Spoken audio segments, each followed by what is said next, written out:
Hello guys, welcome to Phoenix What If. So in this video, we will see, what if Naruto was the harem king of all anime worlds and got married to Rias, Erza, Yoruichi, and Boa Hancock. If you enjoy these kinds of stories, don't forget to show us some love by hitting the like button and subscribing to the channel. Your support means the world to us. Now, let's start the story. Chapter 1. The Shattered Reflection. The sound was not of steel on steel, but of a comet striking a mountain. Erza scarlet, her crimson hair a banner of war against the impossible blue of the astral sky, brought her blade down in an arc that seemed to bend space. The air screamed. Naruto Uzumaki met the blow not with a weapon of his own, but with the back of his hand, a thin, shimmering film of golden energy, the only thing separating his skin from the enchanted edge of her Heaven's Wheel sword. The impact sent a shockwave shivering across the crystalline training grounds of the Nexus Keep. A concussive boom that rolled out into the sea of swirling galaxies below. He didn't budge. A grin, all fox-like mischief and genuine delight, split his face. Getting faster, Erza-chan. You're just getting lazy, Naruto. She retorted, her voice tight with effort. She didn't retreat, she flowed. With a thought, the single greatsword dissolved into a storm of shimmering light, reforming. G is 100 smaller blades that hung in the air around her, a steel hornet's nest waiting for a command. Knight Commander's rule number 1. Never compliment your opponent mid-spar. From the edge of the sprawling platform, a low, sultry chuckle cut through the tension. Yoruichi Shihoin, lounging on a chaise of polished obsidian as if she were sunbathing at the beach, tapped a finger against a stopwatch fashioned from solidified lightning. She wore her usual backless black bodysuit, a stark contrast to the opulence of their home. 87 seconds. New record for holding off the Requip swarm. You owe me a bottle of that Asgardian mead, Rias. Across the platform, seated at a low table carved from the heart of a world tree, Rias Grimori didn't look up from the game board between her and Boa Hancock. The pieces weren't simple wood or stone. They were miniature, living constructs of light and shadow, warring across a map of shifting geographical features. The bet was on whether he'd have to use a clone, Yoruichi. He hasn't. My assets are secure. Her voice was a melody of aristocratic grace and absolute confidence. Hancock, the pirate empress, leaned forward, her impossibly long black hair pooling around her like liquid night. A faint shimmer of conqueror's hockey radiated from her, causing the weaker light constructs on the board to flicker and kneel. A foolish wager. My husband would never resort to such a simple tactic unless he was truly bored. She moved a piece, a tiny, perfect replica of a Kuja warship, and it sailed across the board, capturing one of Rias's demonic battalions with an anchor of golden light. Check. Rias's crimson eyebrow arched. She countered by sacrificing a pawn, a move that opened a devastating line of attack for her queen piece, a miniature avatar of herself wreathed in the scarlet energy of destruction. Patience, Hancock. Sometimes the most direct path is a trap. Back in the center of the arena, the blades converged. It was a maelstrom of metal, each sword a guided missile honed by Erza's will. Naruto became a blur of orange and black. He didn't just dodge, he moved between the very concept of the slashes, his feet never seeming to touch the ground for more than a heartbeat. A sage's coat of vibrant gold flared around him, the 6 paths markings stark against his back. He weaved through the metallic storm, his hands occasionally darting out to tap a blade. Not to block it, but to redirect its momentum with a flicker of wind-natured chakra, sending it careening harmlessly into another. Is that all? He called out, his voice echoing with a dozen overlapping tones of sage energy. Erza's jaw set. The air around her shimmered, and her armor dissolved in a flash of light. No, she said, as a new set of plates, black as a moonless night and edged with jagged silver, materialized over her body. The adamantine armor. Her defense became her offense. She stopped commanding the storm and simply charged through it, her own blades ricocheting harmlessly off her nigh indestructible plating. She was a human battering ram, aiming to close the distance where Naruto's agility would be less of an advantage. He let her come, at the last possible second. As her armored fist was about to connect with his chest, he didn't dodge back. He stepped in. It was a move of such breathtaking audacity that even Yoruichi sat up straighter. He flowed under Erza's guard. his body contorting in a way that defied anatomy, and came up behind her. He didn't strike. He simply wrapped his arms around her waist, lifted her clean off the ground in a crushing bear hug, and spun her around twice before setting her down gently. The kinetic energy of her charge, a force that could have leveled a city block, dissipated into nothing. The SWA, of swords clattered to the crystalline floor, dissolving back into pure magic. Silence. Erza stood perfectly still, her back to him, her body rigid within the massive armor. She could feel the warmth of his chest against her pauldrons. The steady, rhythmic beat of his heart. Pinned, Naruto whispered, his breath tickling her ear. Knight Commander's Rule Number 2. A slow, reluctant smile touched Erza's lips. The adamantine armor vanished, leaving her in her simple battle tunic. She leaned her head back against his shoulder. Never underestimate an idiot's capacity for unorthodox solutions. He laughed, a bright, genuine sound that was the true heart of the Nexus Keep. He released her, and she turned to face him, a playful punch landing on his shoulder. You cheated. You used that IRD's 6-paths sensory thing to predict my requip. I used my eyes, he countered, tapping the side of his head. You get a little twitch in your left eyebrow right before you switch to heavy armor. Liar. She scoffed, but there was no heat in it. Yoruichi clapped slowly. A beautiful performance. Intimate, even. Though I think you both pulled your punches. I didn't see a single Recentrican or a purgatory armor. This is a spar, Yoruichi, not an apocalypse, Erza said, rolling her shoulders. Besides, Rias would have my head if I shattered another training platform. This one is made from the tears of a star god, or something. He was crying from joy after I bested him in a drinking contest, Naruto corrected cheerfully, walking over to the table. He leaned down and kissed Hancock's temple, a gesture she accepted with a blissful, almost beatific sigh. How goes the war, my empress? Rias plays a devious game, Hancock said, her voice dropping from its usual imperious tone to one of soft adoration reserved only for him. She sacrifices her own people with alarming ease. It's called strategy, my dear, Rias replied, a smirk playing on her lips. She finally looked up, her blue-green eyes sparkling with amusement. A concept foreign to those who solve problems by turning armies to stone. She gestured to the board. But you've left your king exposed. Checkmate in 3 moves. Hancock studied the board, her brow furrowed in consternation, before a pout formed on her perfect face. This game is foolish, Naruto chuckled, pulling up a chair forged of moonlight and sitting between them. He rested his head in Rias's lap, and she began to run her fingers through his spiky blonde hair, a familiar, comforting rhythm.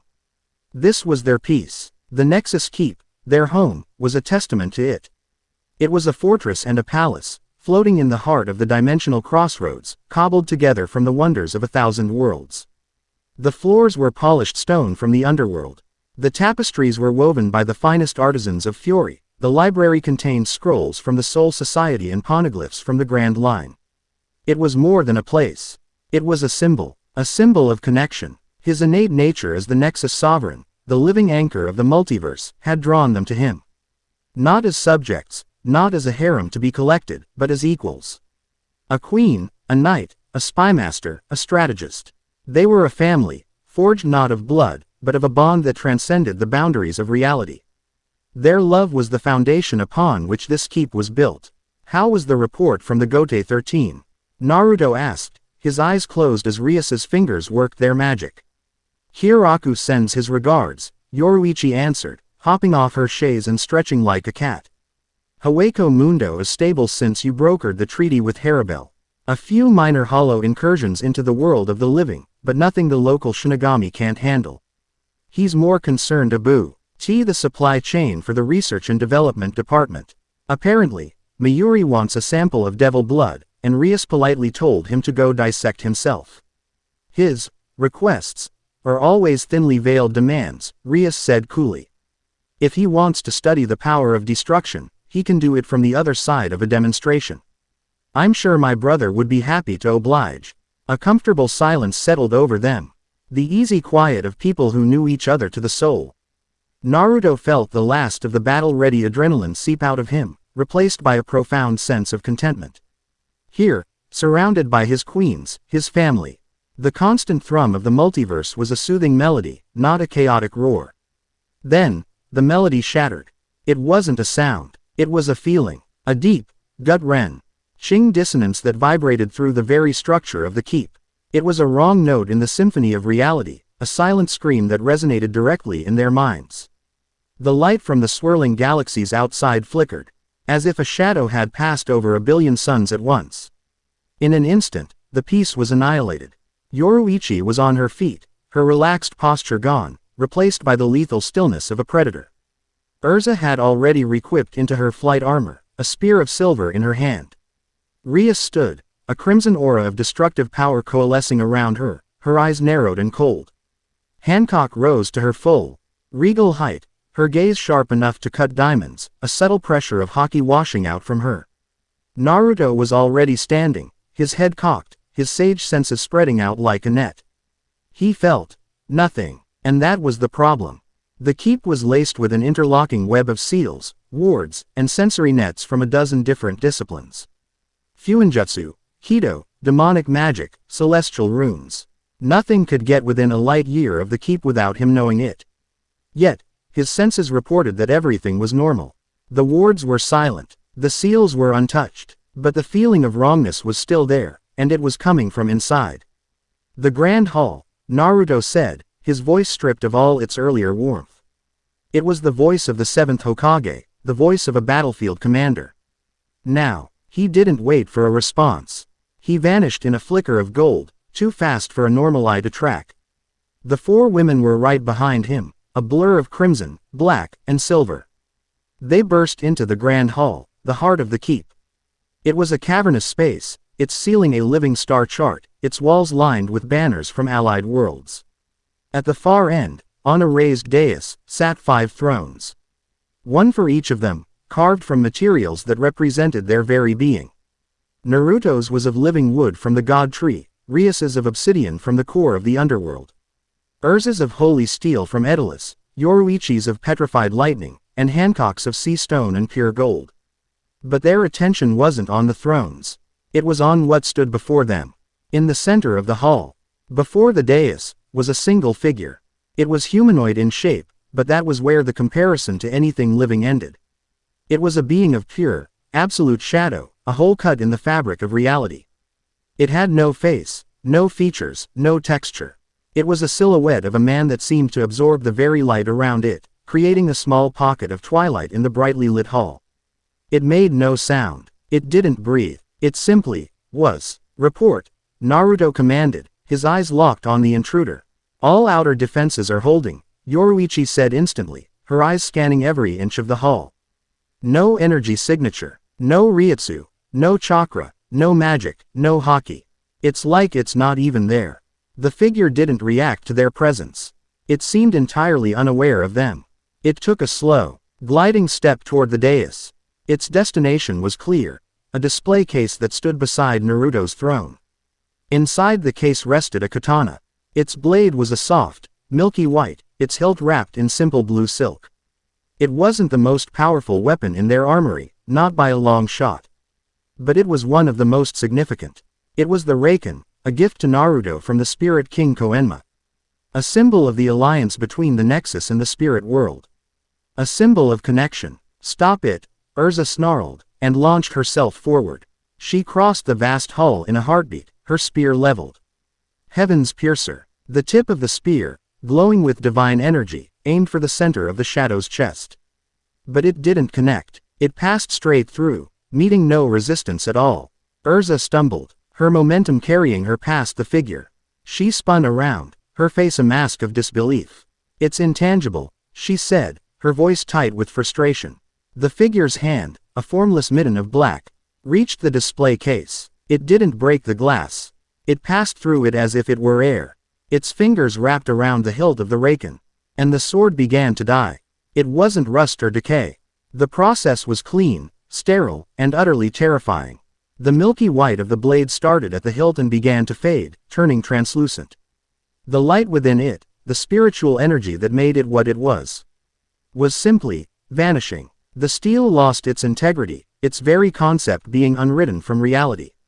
In a matter of seconds, the blade became as clear as glass, then a faint shimmer, and then it was gone. The shadow held only the hilt, which was now rapidly suffering the same fate. Hancock let out a hiss of fury. Insolence. She pointed a slender finger at the creature, her eyes blazing with cold fire. Marrow mellow. A wide, heart-shaped beam of pink light shot from her fingertips, a power that had turned countless powerful men and women into stone. The bee struck the shadow squarely in the chest. For the first time, the creature reacted. It flinched. A flicker, a brief shudder that ran through its formless body, as if the concept of lust and adoration was anathema to it.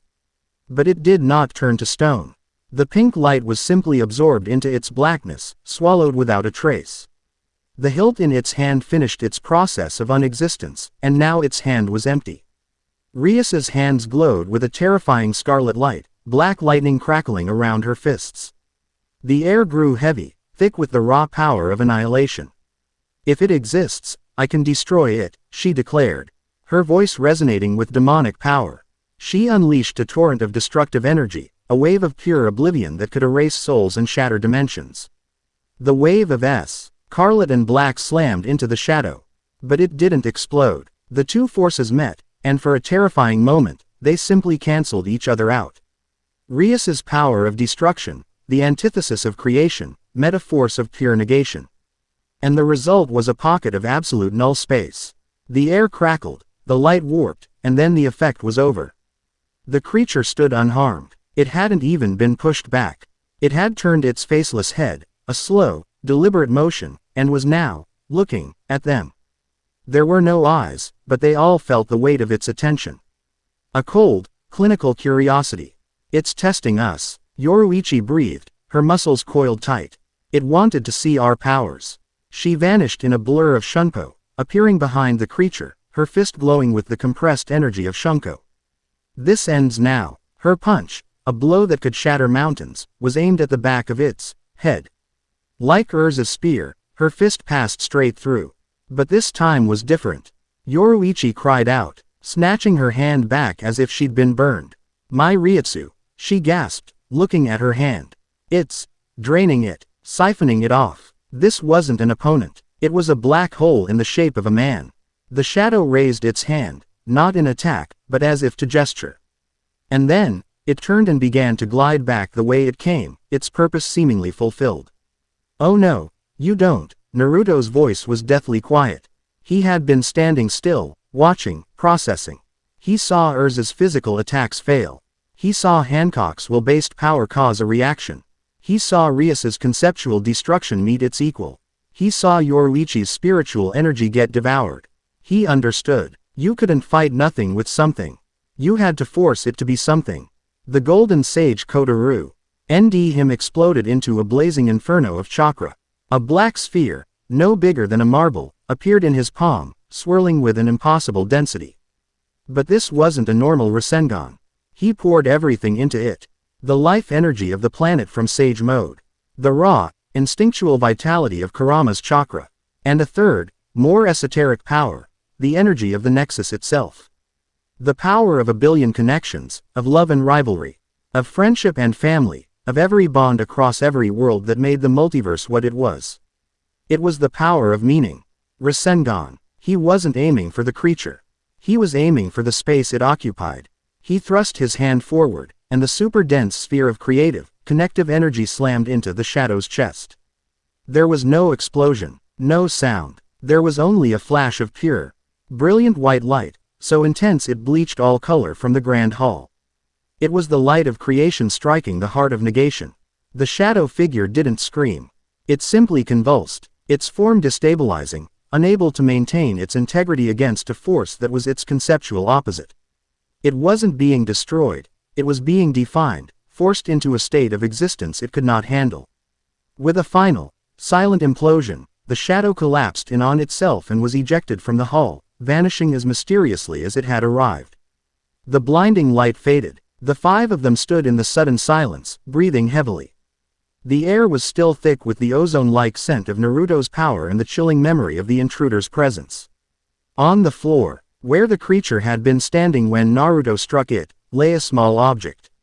It was no bigger than a shard of glass, but it was not glass. It was a sliver of solidified blackness, a piece of the intruder left behind. It didn't reflect any light. It seemed to drink it, a miniature abyss lying on the pristine floor. Yoruichi approached it cautiously, her senses on high alert. She didn't touch it. She knelt. Her eyes narrowed in concentration, analyzing the faint, residual energy wafting from it.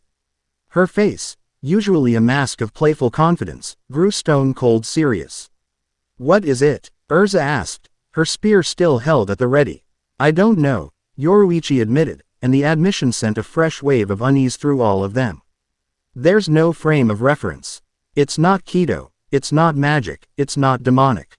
It's anti-energy. The residue is actively negating the spiritual particles in the air around it. It's the very concept of erasure, given form." Rias walked over to stand beside Naruto, her hand finding his.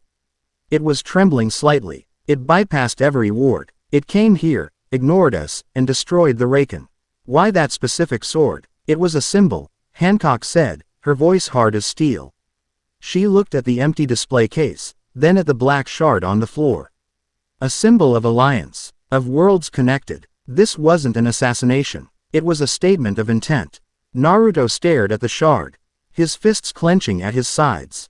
He could still feel the phantom sensation of his Rasengan hitting the creature, like punching a hole in reality itself. The clinical, emotionless nature of the intruder. The deliberate, symbolic destruction. The test of their abilities. It was all starting to form a terrifying picture. He knelt and reached for the shard. "Naruto, don't," Yoruichi warned. He paused, his fingers hovering inches above the object. He could feel the cold radiating from it, a cold that had nothing to do with temperature. It was the cold of a void.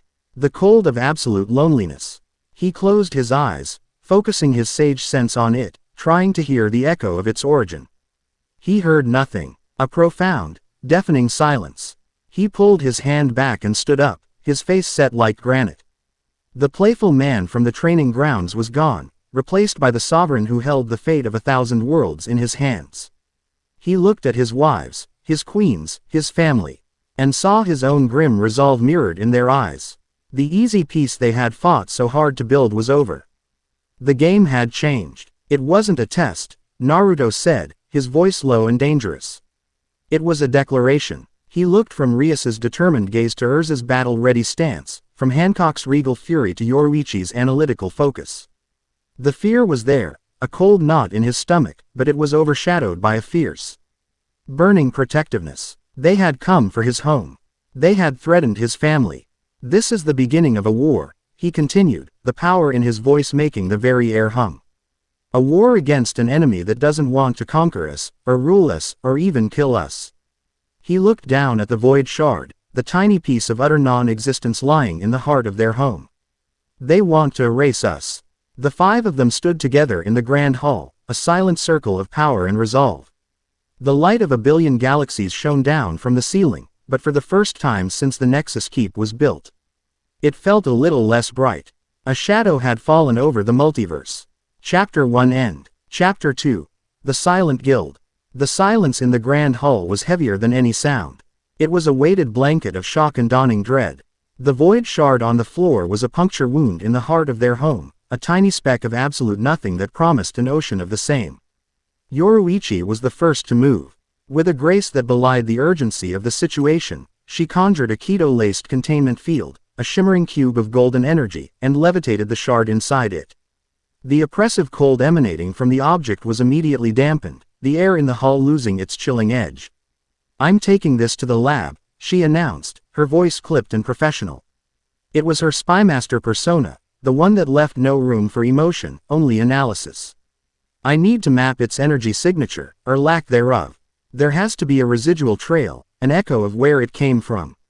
It's the only lead we have." She didn't wait for an answer, vanishing in a flicker of shunpo, the golden cube held carefully before her. Naruto's eyes followed her path, his gaze distant. He felt the phantom impact of his Rasengan against the shadow creature, that horrifying sensation of punching through reality. He had won the skirmish, expelled the intruder, but the feeling of violation lingered. They had been invaded, effortlessly. "He's right," Erza said, her voice a low growl. The flight armor dissolved, replaced by her standard Heart Cruise armor. It was her default state. Always ready. This was a declaration, and we will answer it. Her hand rested on the hilt of her sword, a source of comfort and certainty. Rias stepped forward, the scarlet aura around her receding, though her eyes remained as sharp as shattered glass. A war against an enemy who wants to erase existence itself. The political and strategic implications are staggering.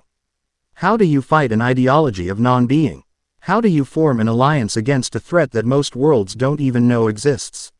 She was already thinking 3 moves ahead, her mind a whirlwind of grand strategy. Hancock moved to Naruto's side, her presence a bastion of regal fury. She placed a hand on his arm, her touch both a comfort and a promise of retribution. They dared to defile our home. They dared to stand in my husband's presence. They will be found, she stated, not as a hope, but as an undeniable fact. And they will be turned to statues of regret.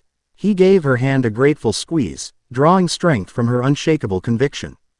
He looked at the empty display case where the Raken had once rested. Koenma had given it to him after he'd single-handedly stopped a war between the demon world and a rogue faction of celestial spirits. The sword itself wasn't mighty, but its existence was a testament to a bridge built between worlds that had been enemies for millennia. Its destruction was a message he understood perfectly. The enemy wasn't just destroying things, it was destroying bonds. An hour later, they were gathered in Yoruichi's lab. The space was a chaotic fusion of high technology and ancient mysticism. Wires and glowing cables snaked across the floor, connecting holographic monitors to enchanted scrolls. Beakers of bubbling potions sat beside plasma conduits. In the center of the room, the void shard floated within a complex array of whirring devices and glowing keto barriers, each one designed to analyze a different type of energy. Yoruichi stood before a massive holographic display showing a swirling, 3-dimensional map of the multiverse, a cluster of bright, interconnected spheres of light, each representing a different reality. "I've got something," she said, not turning around. Her fingers flew across a console. The shard itself is a dead end. It's a true null point, a conceptual anchor of nothingness. But its arrival, the act of it being forced into our reality, left a wake. A resonance echo. It's faint, like a footprint in shifting sand, but it's there. On the star map, a single, faint red line appeared, tracing a path from the outside of the known diamond. Sional cluster and terminating at a specific point. Yoruichi zoomed in. A sphere of brilliant blue and green light, pulsing with a chaotic, vibrant energy, filled the screen. Erza took a sharp breath. Earthland, the kingdom of fury. To be precise, Yoruichi confirmed, her voice grim. The energy signature of the intrusion spiked there before it jumped to the nexus. Whoever that thing was, it used fury as a launchpad. Erza's hands clenched into fists. Fury, Magnolia, her home. The place where she had found her first true family. The thought of that silent, empty thing gliding through the streets of her town sent a spike of cold fury through her. "Then that's where we're going." "Agreed," Naruto said without hesitation. "This isn't a reconnaissance mission anymore. This is a counterattack. Rias, can you shield our entry? I don't want to announce our arrival to the Magic Council." "Already done," Rias replied, a small, intricate magic circle glowing in her palm. A perception filter, layered with a notice me not charm. "We'll be all but invisible to magical surveillance as long as we don't unleash our full power." "Good." Naruto looked at each of them. The time for shock was over. "Yoruichi, you're on point. Lead us to the source of that resonance. Hancock, Erza, you're with me. We stick together. We find out who sent that creature, and we make them understand what happens when they threaten our family." His voice held the unyielding command of a cage. There were no arguments. There was only a shared, silent nod of agreement. Yoruichi made a final adjustment to a device on her wrist. A portable version of her resonance tracker. With a thought, Naruto opened a shimmering golden portal, a swirling vortex of his own chakra that cut through the fabric of dimensions. It hummed with the raw power of the Nexus. "Let's go," he said, and stepped through. The other side was not the bustling, vibrant streets of Magnolia they expected. They emerged in a dense, dark forest on the outskirts of the kingdom. The transition was seamless, but the change in atmosphere was jarring. The air felt thin, It was a sensation only those attuned to the lifeblood of a world could feel. For Erza and Rias, it was like trying to breathe with a weight on their chests. The ambient magic, the ethernano that filled the air of Earth-land and was the source of all its wonders, was muted. It felt weak, diluted. Like a once rich color faded by the sun. "What is this?" Erza whispered, her hand instinctively going to her chest. "The magic. It feels sick." "It's not just you," Rias confirmed, her brow furrowed in concentration. She ran a hand through the air, small motes of her demonic energy flickering weakly before fizzling out. "It's like the world itself has a fever. The ethernano C. Concentration is at least 30% lower than my last reading." Naruto, whose senses were attuned to natural energy, felt it on a different level. It was the quietness, the life force of the forest. The spiritual hum of the trees and the earth was subdued. It was as if the whole world was holding its breath. "Something is wrong here. Deeply wrong." Yoruichi consulted the device on her wrist. A faint pulse emanated from the screen, pointing deeper into the woods. "The resonance is strongest this way. It's not a single point, it's spread out. Like something was spilled." They moved through the oppressive silence of the forest. A tight, diamond formation. Yoruichi led, her movements utterly silent, a ghost in the shadows. Erza and Hancock flanked Naruto, their heads on a swivel, scanning the unnaturally still trees. The usual sounds of the wild, the chatter of animals, the buzz of insects, were gone. After 10 minutes of tense, silent travel, Yoruichi held up a hand, bringing them to a halt. She pointed. Through a break in the trees, they saw a small clearing. In the center of it was a man. He was sitting on the ground, leaning against a tree, his gaze fixed on his own hands.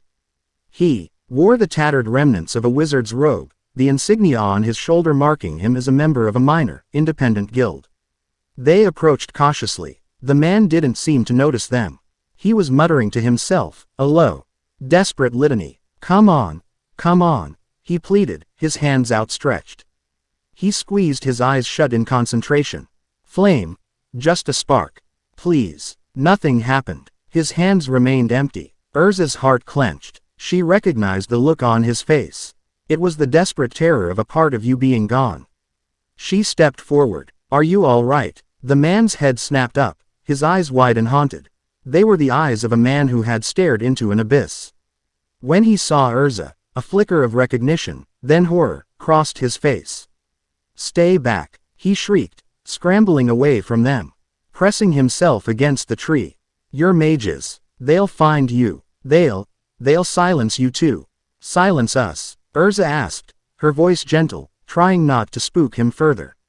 Who will? Silencia, he whispered, the name itself seeming to taste of ash in his mouth. The Silent Guild. He held up his hands again, this time in a gesture of utter despair. They found me training. They didn't attack. They didn't even speak. They just stood there. And the magic was gone. He began to sob, great, racking cries of pure loss. It's gone. I can't feel it anymore. It was my life, my soul, and now there's just nothing. It's all quiet. The word, quiet, hung in the air, cold and sharp. Naruto exchanged a look with Rias. It was the same ideology. The peace of silence. Erza knelt before the broken man, her expression a mixture of pity and hardening rage. To have your magic, your very identity, stripped from you, it was a fate worse than death. It was erasure of the self. This was a direct assault on the heart of her world. Where did they go? Erza demanded, her voice losing its gentle edge, replaced by the sharp authority of a commander. The man pointed with a trembling finger, deeper into the forest. There's an old, abandoned monastery in the mountains. A place of silence, they called it. That's their new home. Naruto placed a hand on Erza's shoulder. We'll handle it. He then looked at the man, his eyes full of a sympathy that was almost painful to behold. He created a small, shimmering orb of pure, warm chakra in his hand. It wasn't a technique, it was just life energy, a comforting glow. He offered it to the man. This won't bring your magic back, but it will help with the cold. The man flinched at first, then hesitantly reached out and took the orb. As his fingers closed around it, a wave of warmth spread through him, and the desperate shivering subsided. A single tear rolled down his cheek. Thank you. They left him there, clutching the fading light, and continued their journey, their purpose now sharp and clear. The atmosphere among them had changed. It was no longer just a mission. It was personal. For Erza, it was a holy crusade. He monastery was exactly as the mage had described, an ancient, crumbling stone structure perched on a desolate, windswept mountain peak. It was designed to be a place of quiet contemplation, but now it radiated a palpable aura of menace. The thinness of the ethernano was strongest here, a suffocating blanket of magical melody. The resonance is coming from the main chapel, Yoruichi whispered, her senses sharp. There are at least 20 individuals inside. Low-level energy signatures, but they all have that blank quality. And one much stronger one. The master, Naruto surmised. How do we do this? Hancock asked, her eyes scanning the crumbling walls. Do we bring the mountain down upon them? It would be simple enough. No, Erza said, her voice like flint. They don't get an easy death. They need to face justice for what they've done. Erza's right, Rias agreed, her strategic mind clicking into place. And we need information. A frontal assault is too risky. We don't know the full extent of their abilities. If they can erase magic, my primary attacks are useless, and Naruto's more powerful techniques could be a liability. Stealth it is, Yoruichi said with a grin. My specialty. They moved like shadows, Yoruichi leading them to a high, narrow window in the monastery's bell tower. It offered a direct view into the main chapel below. They peered down. The chapel was a scene of grim ritual. 20 figures in simple, gray, hooded robes stood in a circle. In the center of the circle was a captured mage, a young woman in the bright attire of the Blue Pegasus Guild, bound by chains that seemed to drink the light. She was fighting, but her spells were sputtering and dying inches from her hands. Standing before her was a tall, gaunt man in an ornate white version of the same robes. He held no weapon, but he radiated an aura of absolute authority. This was their leader. His face, visible under the hood, was sharp and ascetic, his eyes burning with a zealot's fire. Let go of the chaos, the leader said, his voice echoing in the cavernous chapel. It was calm, serene, and utterly terrifying. Magic is the scream of a wounded reality, a fever dream of false power. It promises creation but delivers only destruction. Embrace the purity of silence. Embrace the coming peace. He raised a hand, and a faint, shimmering field of gray energy enveloped the struggling mage. It looked like heat haze. But it felt like the void shard from their hall. The woman screamed, a raw, agonized sound as the magic was forcibly torn from her soul. Then, she went limp, her eyes glassing over with the same haunted emptiness they had seen on the man in the forest. Erza had seen enough. A low, guttural snarl escaped her lips. That's it. Before anyone could stop her, she requipped. Not into armor, but into a simple, dark infiltrator's suit. In her hand appeared a pair of wickedly sharp short swords. She kicked off from the window ledge, dropping into the chapel below like a vengeful hawk. She landed without a sound in the shadows behind a pillar, a blur of motion. The other four were right behind her, knowing the time for stealth was over. Erza didn't wait. She exploded from the shadows. The two gray-robed cultists nearest her didn't even have time to turn before her blades flashed, and they dropped to the ground, unconscious from precise strikes to the neck. Silencia, one of the others yelled. And the circle broke. The fight began. The cultists were not powerful mages. In fact, they used no magic at all. They fought with an eerie coordination, wielding short, lead-weighted staves. Their true weapon was the aura of null magic that surrounded each of them. Rias threw a ball of destructive energy, but it fizzled out 10 feet from its target, erased by their collective aura. They're projecting a field. It negates Ethernano. Then we don't use magic, Naruto yelled, and charged into the fray. It was a brawl, brutal and efficient. Naruto was a whirlwind of taijutsu. His movements fluid and unpredictable. He flowed between the cultists, his strikes precise and disabling. A palm heel to the chest, a sweep of the leg, a sharp chop to the collarbone. He moved with a dancer's grace and a berserker's fury. Hancock was just as deadly. She disdained to even touch them. A focused burst of her conqueror's haki would ripple out, and 2 or 3 cultists would simply freeze. Their eyes rolling back in their heads as their willpower was shattered. She moved through the battle with an air of regal disgust, felling opponents without mussing a single strand of her hair. Yoruichi was a phantom. She was everywhere at once, a black flash in the corner of the eye. She used pure speed and hand-to-hand combat, her strikes like lightning. She dismantled their formation from the inside out, sowing chaos and taking down enemies before they even knew she was there. But this was Erza's fight. Her fury gave her a terrible clarity. She was a storm of steel, her twin blades a blur. She met their staves not with magic, but with pure, unparalleled swordsmanship. Her body was her greatest weapon, her will the forge that had tempered it. Sparks flew as her blades parried and riposted, each movement economical and deadly. She fought with the righteous anger of a knight defending her homeland, and the cultists fell before her like wheat before a scythe. In less than a minute, all 20 cultists were down, groaning on the cold stone floor, there, silent, guild anything but. Only their leader remained, standing by the now unconscious Blue Pegasus mage. He hadn't moved during the entire fight.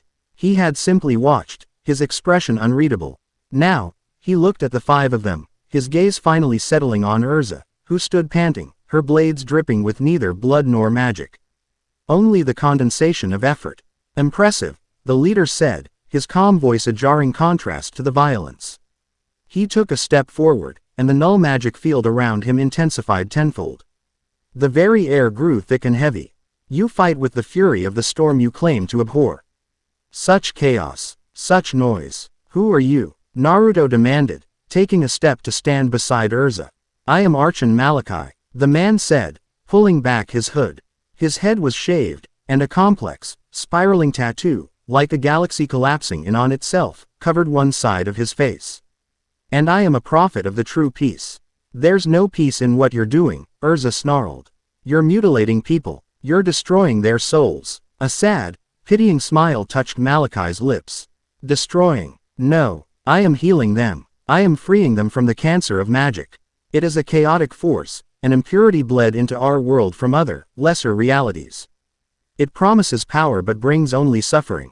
His eyes grew distant, and for a split second, Naruto's sage sense, which had been struggling against the oppressive null field, picked up a flicker of something else beneath the zealous calm, a bottomless well of profound grief. It was magic that burned my village to the ground in a pointless guild war, Malachi said, his voice dropping to a near whisper. It was a stray spell, a fire dragon's roar, from some arrogant child. That took my wife and daughter from me. I held my child's charred body and prayed for silence. For an end to the noise, the chaos, the pain. His gaze sharpened again, the zealotry returning like a mask. And I was answered. A savior appeared to me. A being of perfect, beautiful silence. It showed me the truth. That this world, this whole multiverse, is a discordant symphony of pain. It offered me the power to bring the silence. To be a surgeon and cut out the disease. He raised his hands, and the gray, shimmering energy of erasure coalesced around him. It was the same power the shadow creature had used. I will give this world the gift of peace. The gift of nothing. He lunged, not at Erza, but at Naruto. He seemed to recognize him as the nexus of the group. The gray energy shot forward like a lance. Rias and Yoruichi moved to intercept, but their attacks were devoured by the field before they could even form. Naruto sidestepped the lance of energy, which struck the stone wall behind him. The stone didn't crumble. It simply vanished, leaving a perfectly smooth, circular hole that passed straight through the mountain. Naruto, his power erases energy. Yoruichi yelled, chakra as a target. Then I'll use my fists. Naruto shot back, and closed the distance. What followed was a taijutsu battle of the highest order. Naruto, unable to use his Rasengan or chakra-based enhancements, relied on pure physical skill. Malachi, for his part, was a surprisingly skilled fighter, his movements economical and precise. He didn't try to match Naruto's speed, but used his null field defensively, forcing Naruto to pull back every time he tried to land a decisive blow. It was a strategic nightmare. Every move Naruto made risked being erased. A punch LDC his arm's kinetic energy dissipated. A kick could see his leg pass through empty space. Erza saw the problem instantly. I'll take him. My armor is physical. My blades are steel. He can't erase a sword in my hand. No, Naruto grunted, dodging another gray tendril of energy. This is your world, Erza, but this is my fight. His grief, it's the key. He needed to get close. He needed to make contact. Then we'll make you an opening. Rias called out, her mind working furiously. Hancock, Yoruichi, distraction. Erza, bind him. Naruto, be ready. The plan was executed in a single, fluid second. Hancock unleashed her haki, not as an attack, but as a massive wave of pure, distracting pressure. Malachi flinched, his concentration wavering for a fraction of a second as the sheer force of her willpower washed over him. It wasn't an energy he could erase, it was the assertion of existence itself. In that instant, Yoruichi appeared at his side, not attacking, but slamming her foot down on the ground, kicking up a huge cloud of dust and debris. Blinded and disoriented, Malachi was vulnerable. Requip. Black wing armor. Erza roared. Her form flashed, and she was suddenly clad in dark plate with demonic wings. Her speed and strength enhanced. She didn't attack. She lunged, her armored arms wrapping around Malachi in a vice-like grip, pinning his arms to his sides. Now, Naruto. The gray null field flared violently, eating at her armor, causing the black steel to flake away into nothingness. Erza gritted her teeth, holding on with sheer determination as her armor was unmade around her. Naruto shot forward. He didn't form a fist. He didn't prepare a jutsu. He simply placed his open palm flat against Malachi's chest. He closed his eyes and let his sage mode, raw and unfiltered, pour into the contact. It wasn't an attack, it was a connection. He didn't just sense Malachi's grief. He shared it. For a terrifying, heart-stopping moment, Naruto Uzumaki was no longer in the chapel. He was standing in a burning village, the sky thick with black smoke. He smelled the acrid scent of charred wood and something far worse. He heard the screams. He felt the blistering heat. He saw a little girl with her father's eyes, her face bright with laughter, suddenly consumed by a torrent of rogue flame. He felt the bottomless, soul-crushing despair of a man holding the ashes of his entire world. And then he showed Malachi what was on the other side. He didn't push his own memories. He pulled on the connections within the monastery. He showed Malachi the fear of the Blue Pegasus Mage, but also her love for her guild. He showed him the camaraderie of the fallen cultists, their loyalty to him, their hope for a better world. He showed him the fierce, protective love of the 4 women standing behind him. He showed him the pain of loss, and the strength of the bonds that grow in its wake. He showed him that silence wasn't peace, it was just the absence of the song. Malachi's eyes, which had been burning with zealous fire, widened in shock. The images, the feelings, the raw, undiluted truth of connection flooded him. His fanaticism was a fortress built on a foundation of pain. And Naruto had just bypassed the walls and walked straight to the source. The null field around him flickered and died. He sagged in Erza's grip, the fight gone out of him. Tears streamed down his face, not of sadness, but of a terrible, dawning clarity. The noise, he choked out. It's beautiful. Erza, sensing the change, eased her grip. Her black wing armor was nearly gone, flaked away to reveal her simple tunic beneath. But she had held. She stepped back, and with a final, decisive motion, she chopped the back of Malachi's neck with the side of her hand. It was a firm, precise, non-lethal blow. He crumpled to the ground, unconscious. The battle was over. They tended to the captured mage, freeing her from her bonds. Rias used a small sliver of her own life force, a difficult and costly technique, to stabilize the young woman's spirit. She would recover, but her connection to magic would be scarred forever. They stood over the unconscious form of Archon Malachi. He was just a broken man, Naruto said quietly, the echoes of the man's pain still resonating within him. This thing, it found him at his lowest and gave his pain a purpose. It's an insidious enemy, Rias agreed. It doesn't conquer with armies. It converts with ideology. It weaponizes grief. Naruto knelt beside Malachi. He knew he was defeated, but they still had no answers. He gently placed a hand on the man's forehead, using a gentle pulse of chakra to bring him back to a state of groggy consciousness. Malachi's eyes fluttered open. The fire was gone, replaced by a vast, hollow emptiness. He looked at them, at the saviors of the world he had tried to silence. You have to stop it, He rasped, his voice weak. I was just a prophet. A tool. There are others. It seeks to sever all the threads. Sever the threads? Yoruichi asked, kneeling beside him. What are you talking about? What is this being that saved you? Malachi looked up, his gaze seeming to pierce the stone ceiling of the chapel, looking out into the cold, dark void of space. A final, shuddering tremor of awe and terror ran through him. It has a name, he whispered, as the magic council knights they had silently summoned began to storm the monastery. It calls itself, the Unraveler. The name dropped into the silence of the chapel like a stone into a deep well. The Unraveler. It wasn't just a title. It was a purpose, a mission statement. Naruto stood up, looking at his family. They had won. They had saved a few mages and stopped one small part of a larger plan. But they had lost, too. They now had a name for their enemy, a name for the coming apocalypse. And it was a name that promised nothing less than the end of everything. Chapter 2 End. Chapter 3. A Crown of Lies. The victory and fury felt like a ghost in their mouths. A fleeting taste that left a bitter aftertaste. They had stopped one cell, one prophet, of a growing, silent cancer, but the knowledge they had gained was a heavier burden than any they had carried before. The Unraveler. Chronos Null. A being that didn't want to rule, but to erase. Their return to the Nexus Keep was somber. The usual cheerful banter was replaced by a taut, focused silence. Erza had immediately sequestered herself in the armory, the quiet scrape of whetstone on steel the only sound from the cavernous chamber. It was her way of processing, of sharpening her anger into a weapon. Hancock had retreated to the aviary atop the keep, communing with her massive serpent Salome, her regal calm a thin veneer over a simmering rage.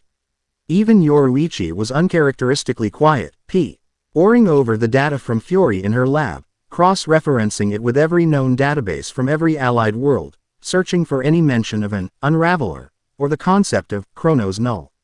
Naruto found Rias in the Grand Library, a room so vast its ceiling was lost in shadows, the shelves lined with the collected knowledge of 1,000 realities.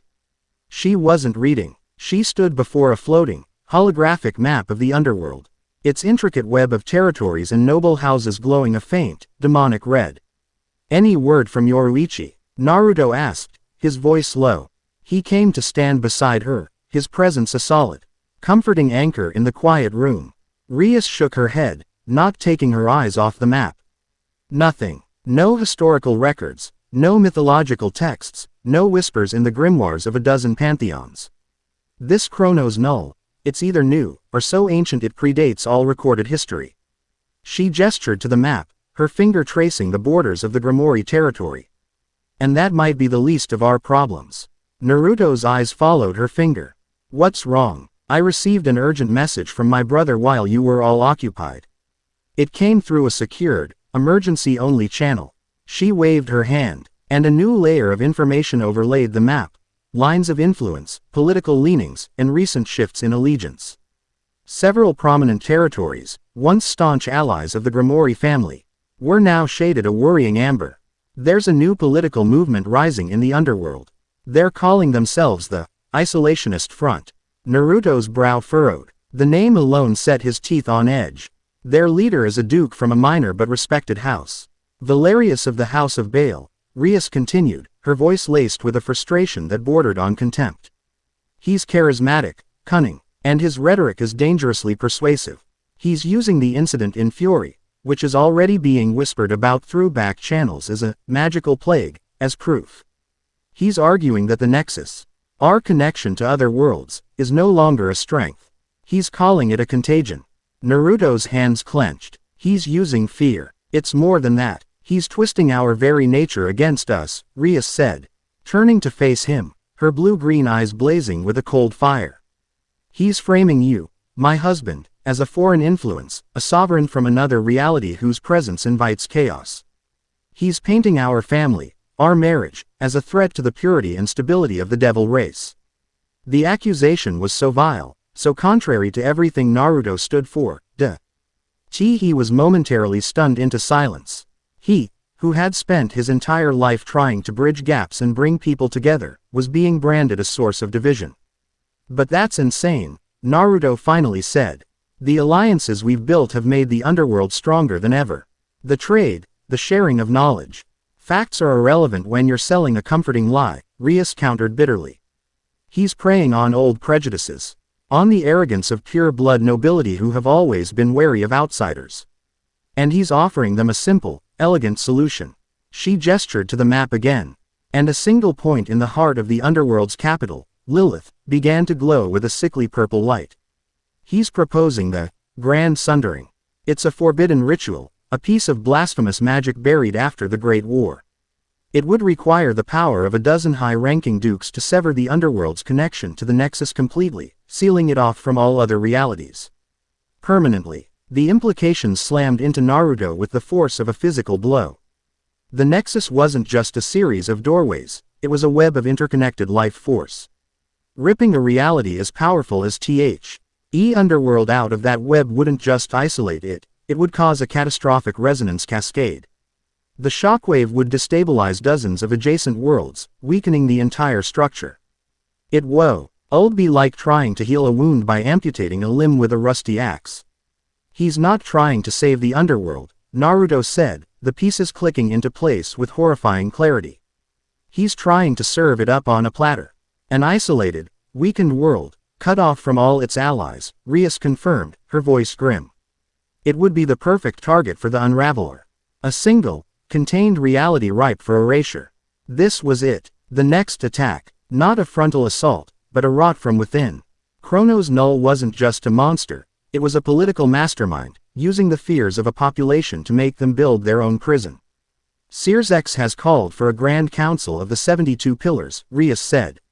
He wants us there. He's trying to hold his allies, but Valerius's influence is growing faster than he can contain it. The vote on whether to authorize the ritual will be held in 3 days. Then we have 3 days to change their minds, Naruto stated, his resolve hardening. He hated politics. He hated the word games, the posturing, the veiled threats. But he had walked into council rooms and stared down the most powerful leaders of his own world to protect his home. He would do it again to protect his families. This isn't a cage summit, Naruto, Rias warned, her expression softening with concern. This is the devil nobility. They're ancient, proud, and devious. They play games of intrigue that span centuries. They won't be swayed by passionate speeches. Then I won't give one, he replied, a dangerous glint in his eye. He took her hands in his. I'm not going there as the Nexus sovereign or a war hero. I'm going there as Rias Grimori's husband. And I'm going to make it very clear that a threat to your home is a threat to me. They can deal with me in a council room, or they can deal with me on a battlefield. Their choice. A slow, genuine smile bloomed on Rias's face, chasing away the shadows of worry. She saw the iron will beneath his words, the same unshakable conviction that had won her heart. I almost feel sorry for them. Almost, he agreed. They gathered the others and explained the situation. Erza's reaction was immediate and blunt. So we're going to a nest of vipers to argue with a traitor. Can't I just challenge him to a duel and be done with it? You could, Rias admitted, and you'd likely win. But you'd also be playing right into his hands. He'd frame it as you, another outsider, using violence to silence political dissent. You'd become his martyr. She's right, Yoruichi chimed in, leaning against a bookshelf. This is a battle of perception. We can't win this with fists. Not at first, anyway. She grinned, a flash of her usual mischief. But while you're all playing politician, Hancock and I can do some digging. If Valerius is an agent of the Unraveler, he's made a mistake somewhere. A secret communication, a hidden source of power. No one is that clean. A wise course of action, Hancock agreed, her arms crossed. The very idea of egging for support from lesser nobles was anathema to her, but she understood the stakes. Let them see the foolishness of their own accord. My power is ill-suited for a debate. But I can certainly discern the truth from the shadows of a liar's heart. The plan was set. Naruto and Rias would be the public face, engaging Valerius in the political arena. Erza would be their guard, a visible symbol of their unified strength. Her very presence a deterrent to any direct physical threats. Yoruichi and Hancock would become ghosts, their mission to find the proof they needed to expose Valerius for what he truly was. Their arrival in the underworld was a spectacle. Rias opened a grand portal directly into the Grimoire domain, a sprawling landscape of crimson skies and ancient, Gothic castles. They stepped out not as quiet infiltrators, but as the royal family they were. Naruto stood tall in a formal, high-collared black coat with gold trim, the Uzumaki swirl subtly embroidered on the back. Rias was a vision in a stunning crimson gown, the Grimoire crest blazing on her chest. Erza flanked them in gleaming, silver-plated armor, her posture radiating an unbreachable wall of martial power. They were met by Sears's Lucifer himself, his warm smile doing little to hide the exhaustion in his eyes. Rias, Naruto, I'm glad you came. We wouldn't be anywhere else, brother, Rias said, embracing him. The situation is delicate, Sears admitted, his gaze falling on Naruto.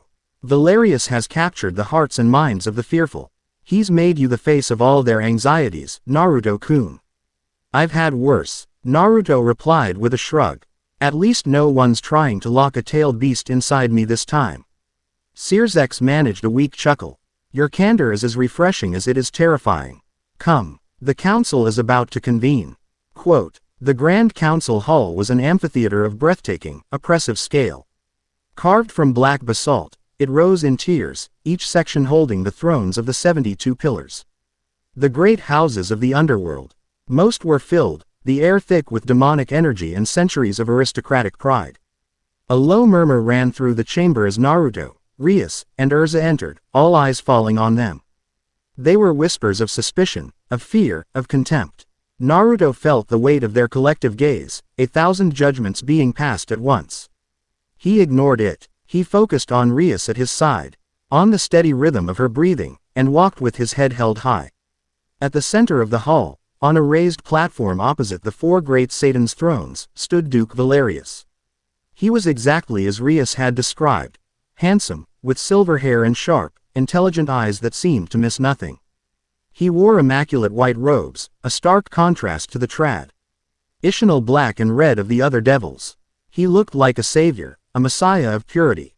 When he saw them, he offered a small, disarmingly charming smile. Lord Lucifer, Lady Grimoire, he said, his voice smooth and resonant, carrying easily through the vast hall. And the esteemed Nexus Sovereign. Welcome. It is an honor to finally have you grace our humble proceedings. The courtesy in his words was a poisoned dart. Let's dispense with the pleasantries, Valerius, Rias replied, her tone as cold as a tomb. You know why we are here. You are advocating for the suicide of our entire race based on fear and lies. The assembled nobles gasped. Such a direct accusation was a shocking breach of decorum. Valerius's smile didn't falter. On the contrary, Lady Grimoire, I am advocating for its salvation. I am simply pointing out the truth you are too close to see. For generations, our world was stable. Now, we hear whispers of magical plagues, of silent, soul-stealing guilds, of chaos from beyond our borders. And what is the one common denominator? Our recent, deep entanglement with the Nexus. He turned to the assembled pillars, his arms spread wide in a gesture of sincere appeal. I do not blame the sovereign. I am sure his intentions are noble. But a lightning rod does not intend to be struck. It simply is. His very nature, his existence as a focal point for all realities, draws this chaos to him. And by binding ourselves to him, we have painted a target on our own backs. The grand sundering is not an act of fear. It is an act of prudence. A necessary quarantine. His argument was brilliant. It was logical. It was reasonable. And it was utterly, damnably wrong. He wasn't aggressive. He was concerned. He wasn't a warmonger. He was a protector. He made Naruto the problem without ever calling him a villain. The murmurs in the hall grew, this time in agreement. Heads nodded. Several dukes who had been wavering now looked at Valerius with open admiration. Rias stepped forward to counter, her mind racing for a strategic rebuttal, but Naruto put a hand on her arm, stopping her. He then stepped forward himself, meeting Valerius's gaze. The hall fell silent. The foreign king was going to speak. Naruto didn't look at the crowd. He didn't look at the Satans. He looked only at Valerius. You talk about me like I'm a storm, Naruto said, his voice quiet but carrying a strange weight that commanded attention. A force of nature. Something that just happens. You're wrong. I'm a person. He pointed a thumb at himself. I'm Naruto Uzumaki. I like ramen. I'm not very good at paperwork. I love my wife. He gestured to Rias, who was watching him with a mixture of apprehension and pride. I love all my wives.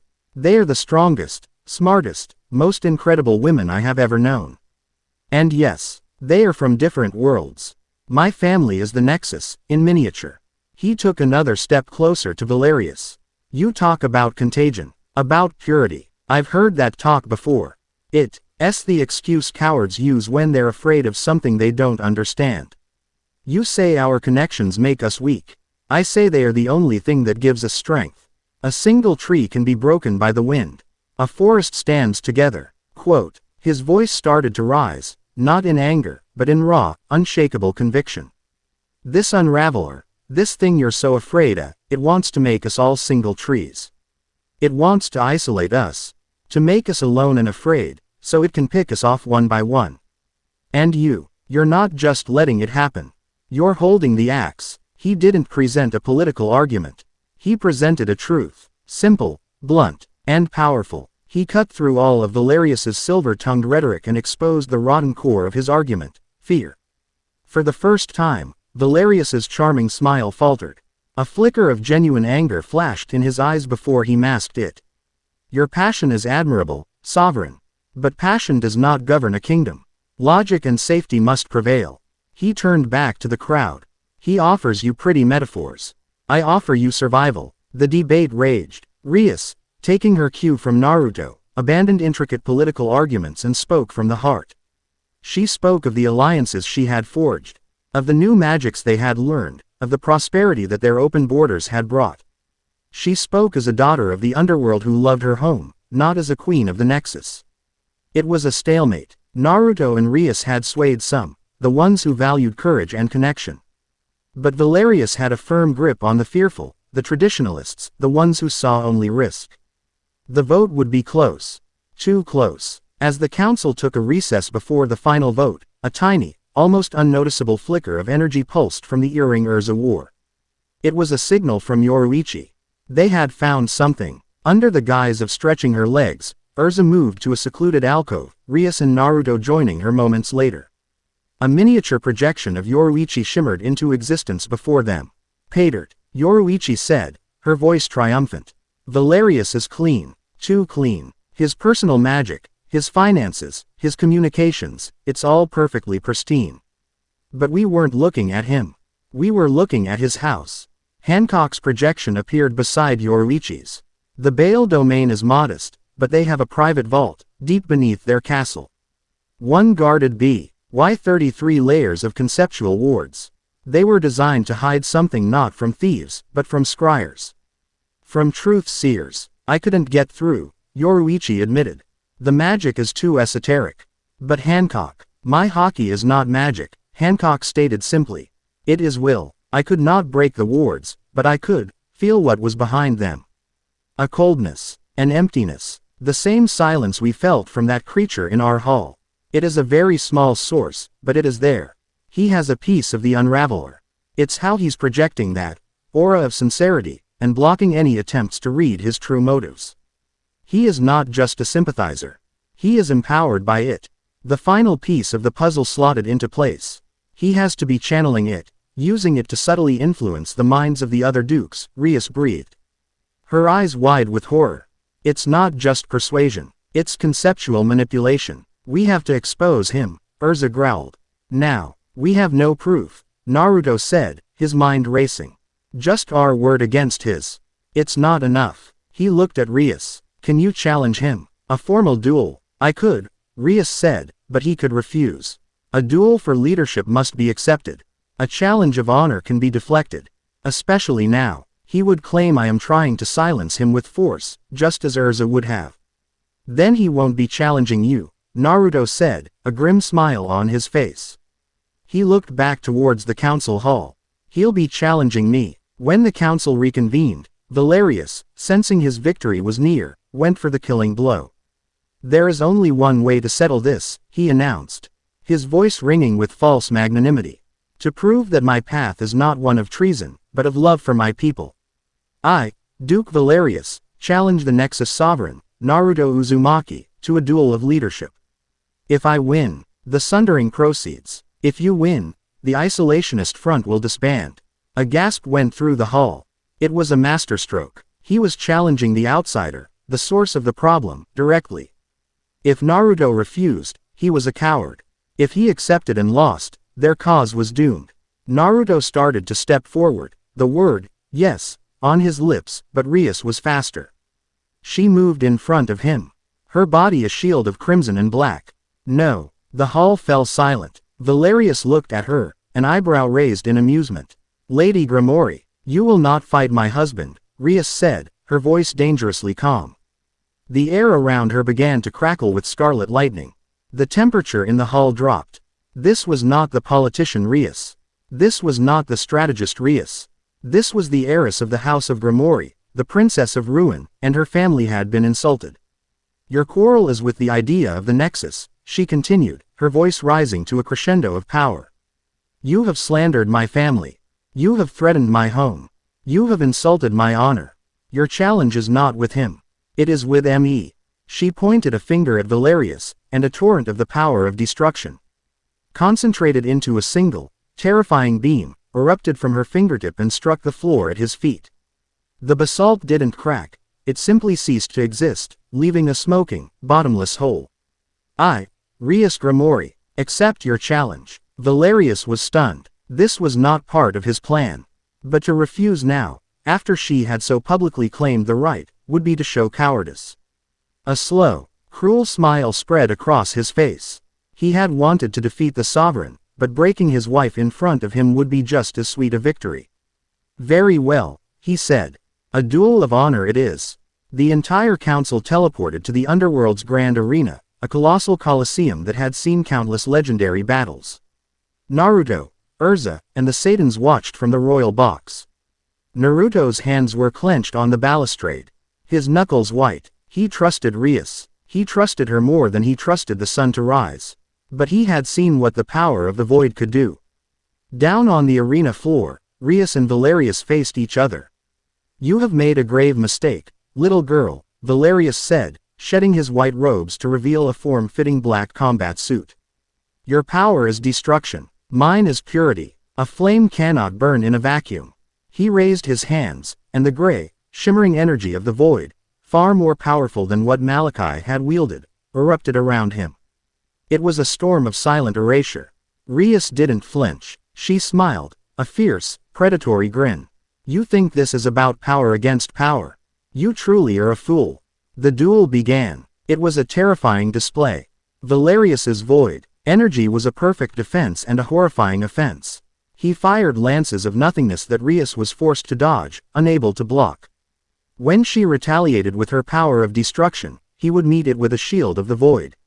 The two opposite forces annihilating each other in flashes of warped space. Valerius was stronger than they had anticipated. The shard in his vault was feeding him, empowering him. He was pressing Rias back, forcing her onto the defensive. He was enjoying it, his face twisted in a sneer of arrogant superiority. You see, he taunted, your chaos is no match for my peace. From the royal box, Naruto watched. His sage senses stretched to their absolute limit. He wasn't watching the fight. He was watching Valerius. He was looking for the source, the channel. And then he saw it. A tiny, almost imperceptible line of gray energy, thinner than a spider's thread, running from Valerius's heart, not to the sky, but down, into the very rock of the arena floor, connecting to a network that undoubtedly led back to his hidden vault. At the same time, Yoruichi's voice echoed in his mind, and Rias's. We found it, Naruto. A hidden ritual circle under the Bale estate. He's drawing power from the shard. Expose him. Hancock's voice added, a command filled with fury. Naruto's eyes narrowed. It was time to end the game. Down in the arena, Rias was struggling. She was powerful, but she was fighting a concept. And it was wearing her down. It's over, Grimori, Valerius gloated, preparing a final, massive attack. Your family, your husband, your precious Nexus. It all ends now. You're right, came a voice from above. Valerius looked up. Naruto was standing on the balustrade of the royal box. It does end now. With a roar, Naruto leapt. He plummeted the 100 feet to the arena floor, landing with a ground-shaking impact that cracked the stone. He didn't land near the fighters. He landed 30 feet away, slamming his palm flat against the ground. Sage Art. Tectonic Rasengan. He didn't inject his chakra into the ground to shatter it. He injected the raw, connective energy of the Nexus. He wasn't attacking the arena, he was attacking Valerius's connection. The golden energy shot through the bedrock, a homing missile of pure life force, and slammed into the invisible thread of void energy linking Valerius to his power source. The result was explosive. Valerius screamed, not in pain, but in shock, as his power source was violently severed. The gray aura around him flickered and died. A backlash of raw void energy erupted from his chest, throwing him backwards. He was cut off, vulnerable. He stared at Naruto in disbelief and fury. You interfered. That is against the rules. He didn't, Rias said, walking calmly toward him.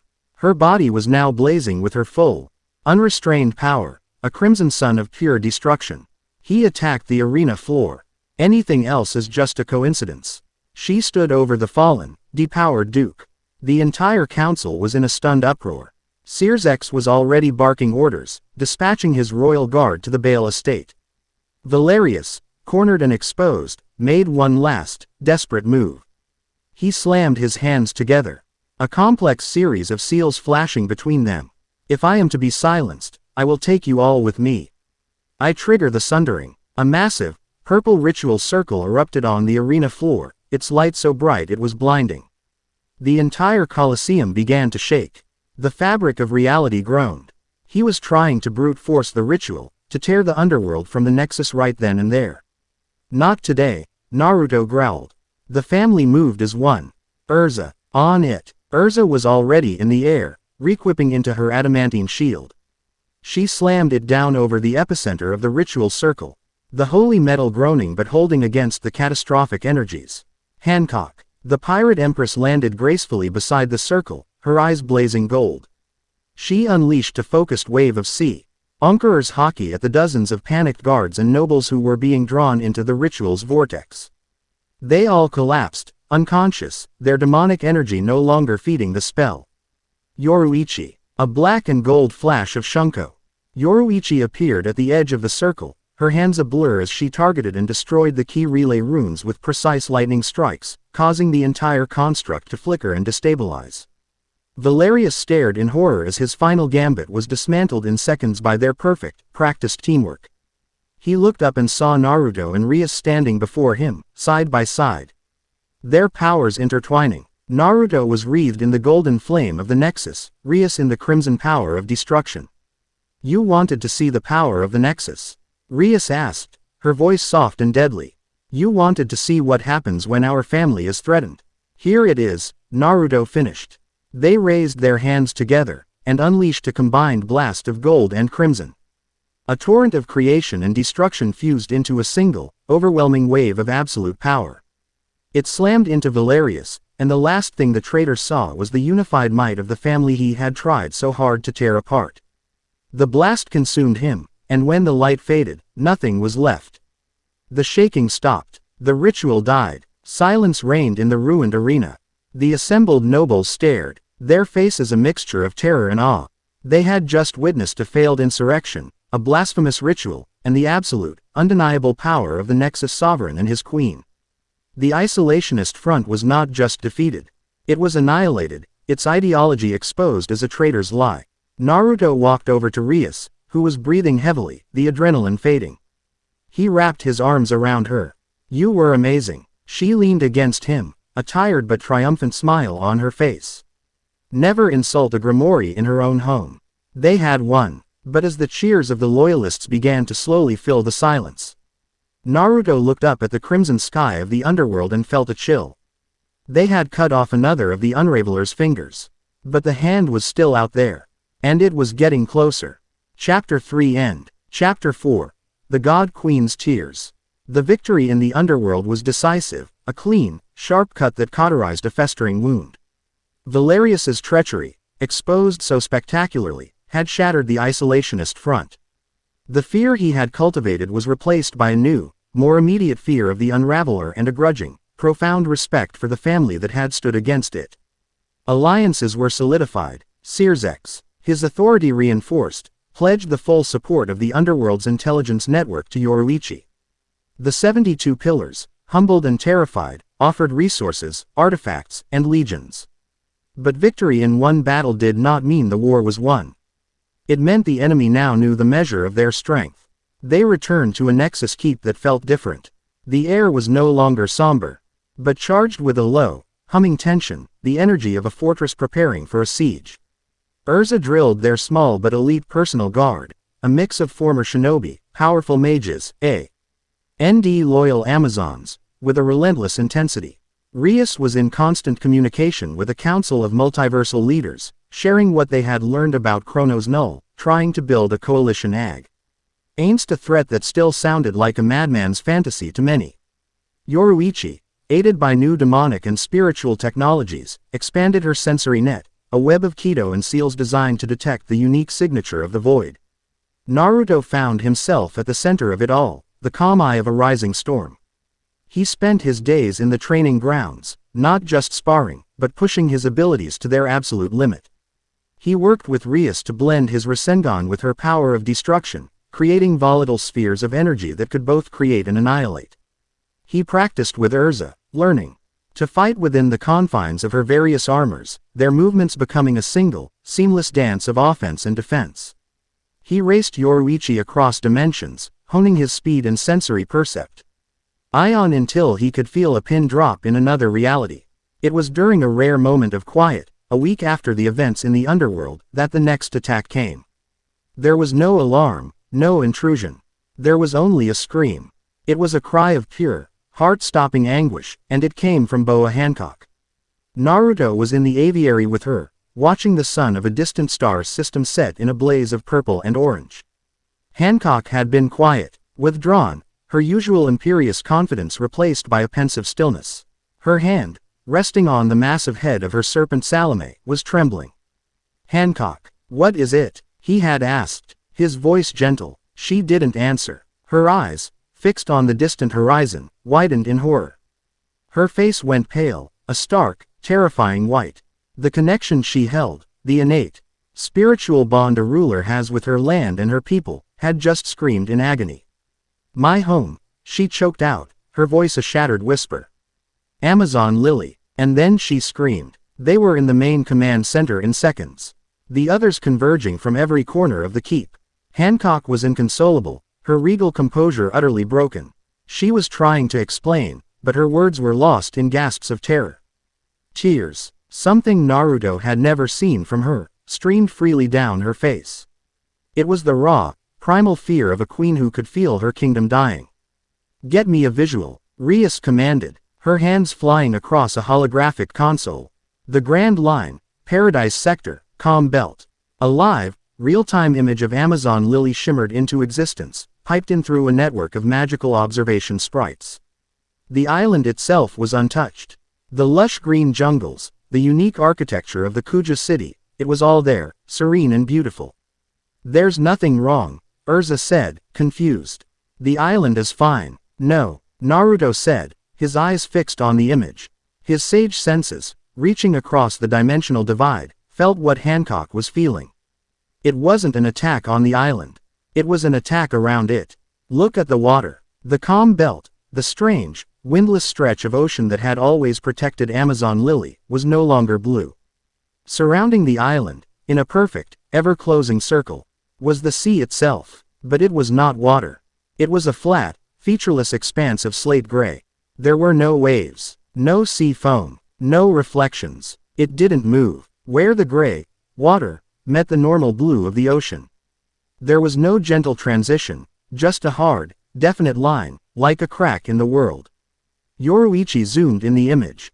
A massive sea king, one of the behemoths that roamed the calm belt, breached the surface of the blue water, its momentum carrying it across the line into the gray. The moment its head touched the gray expanse, it stopped. It didn't splash. It didn't struggle. The part of its body that was in the gray simply ceased to be. The front half of the colossal creature was gone, leaving a perfectly smooth, cross-section of its innards exposed to the air for a fraction of a second before the rest of its body slid back into the blue water and sank, trailing a cloud of blood. The room went cold. A sea of nothingness, Yoruichi breathed, her voice filled with a horrified awe. It's not an attack. It's a quarantine. A localized, concentrated, unraveling, of reality itself. He's creating a dead zone. He's erasing the ocean, Erza said, stating the impossible with grim finality. The circle of gray was miles from the island's shore, but it was shrinking. Slowly, inexorably, the sea of nothingness was closing in, erasing the world around Amazon Lily, preparing to swallow it whole. Hancock fell to her knees, a sob escaping her lips. My sisters, my people, they're trapped. Her voice was a raw wound. The pirate empress, the woman whose bow tie could stop hearts and whose will could conquer armies, was utterly helpless. She was watching her home, the only sanctuary she had ever known, being placed in a cage to be devoured. For Naruto, seeing her like this was like a physical blow to the chest. He saw not the proud queen, but the terrified, escaped slave girl she had once been, watching her world being taken from her all over again. He knelt in front of her, taking her trembling hands in his. Hey, look at me. She looked up, her eyes, usually so full of fierce pride, now swimming with despair. I'm here, he said, his voice soft but infused with an unshakable certainty. We're here. We are not going to let this happen. Do you understand me, Boa Hancock? You are not alone. Not anymore. He wasn't making a promise. He was stating a fact of the universe. His presence, his family's presence, meant she would never be alone again. A flicker of the old fire returned to her eyes, a spark of hope in the overwhelming darkness. She gripped his hands, her knuckles white. Save them, Naruto, please. We will, he said. He stood up, his face a mask of cold fury. The time for deliberation was over. This was a hostage crisis on a planetary scale. This is a direct move from Chronos Null, Rias said, her mind already analyzing the tactical situation. Frustrated by his failures with Malachi and Valerius, he's taking a more direct approach. This isn't subtle, it's a show of force. How do we fight a sea of nothing? Erza asked, her hand on her sword. We can't sail on it. We can't fly over it indefinitely. The void energy would shred any vessel, and it would drain us just being near it. We need an expert, Yoruichi said, a thought striking her. Her expression turned grim. Someone who understands the fundamental nature of reality manipulation, of spiritual matter and conceptual forces on a level we don't. Someone who has tried to merge worlds before. A heavy, uncomfortable silence fell over the room. They all knew who she was talking about. There was only one being in their collective experience who fit that description. A monster, a traitor, a genius. No, Erza said immediately, her voice flat. Absolutely not. Aizen Sosuke. Rias whispered the name, and it felt like a curse. He's the only one, Yoruichi insisted, though she clearly hated the words. He fused himself with the Hogyoku. He tried to unmack the Soul King's reality and forge his own. If anyone can understand what this sea of nothingness is and how to fight it, it's him. He is a villain, Hancock spat, her grief momentarily overshadowed by disgust.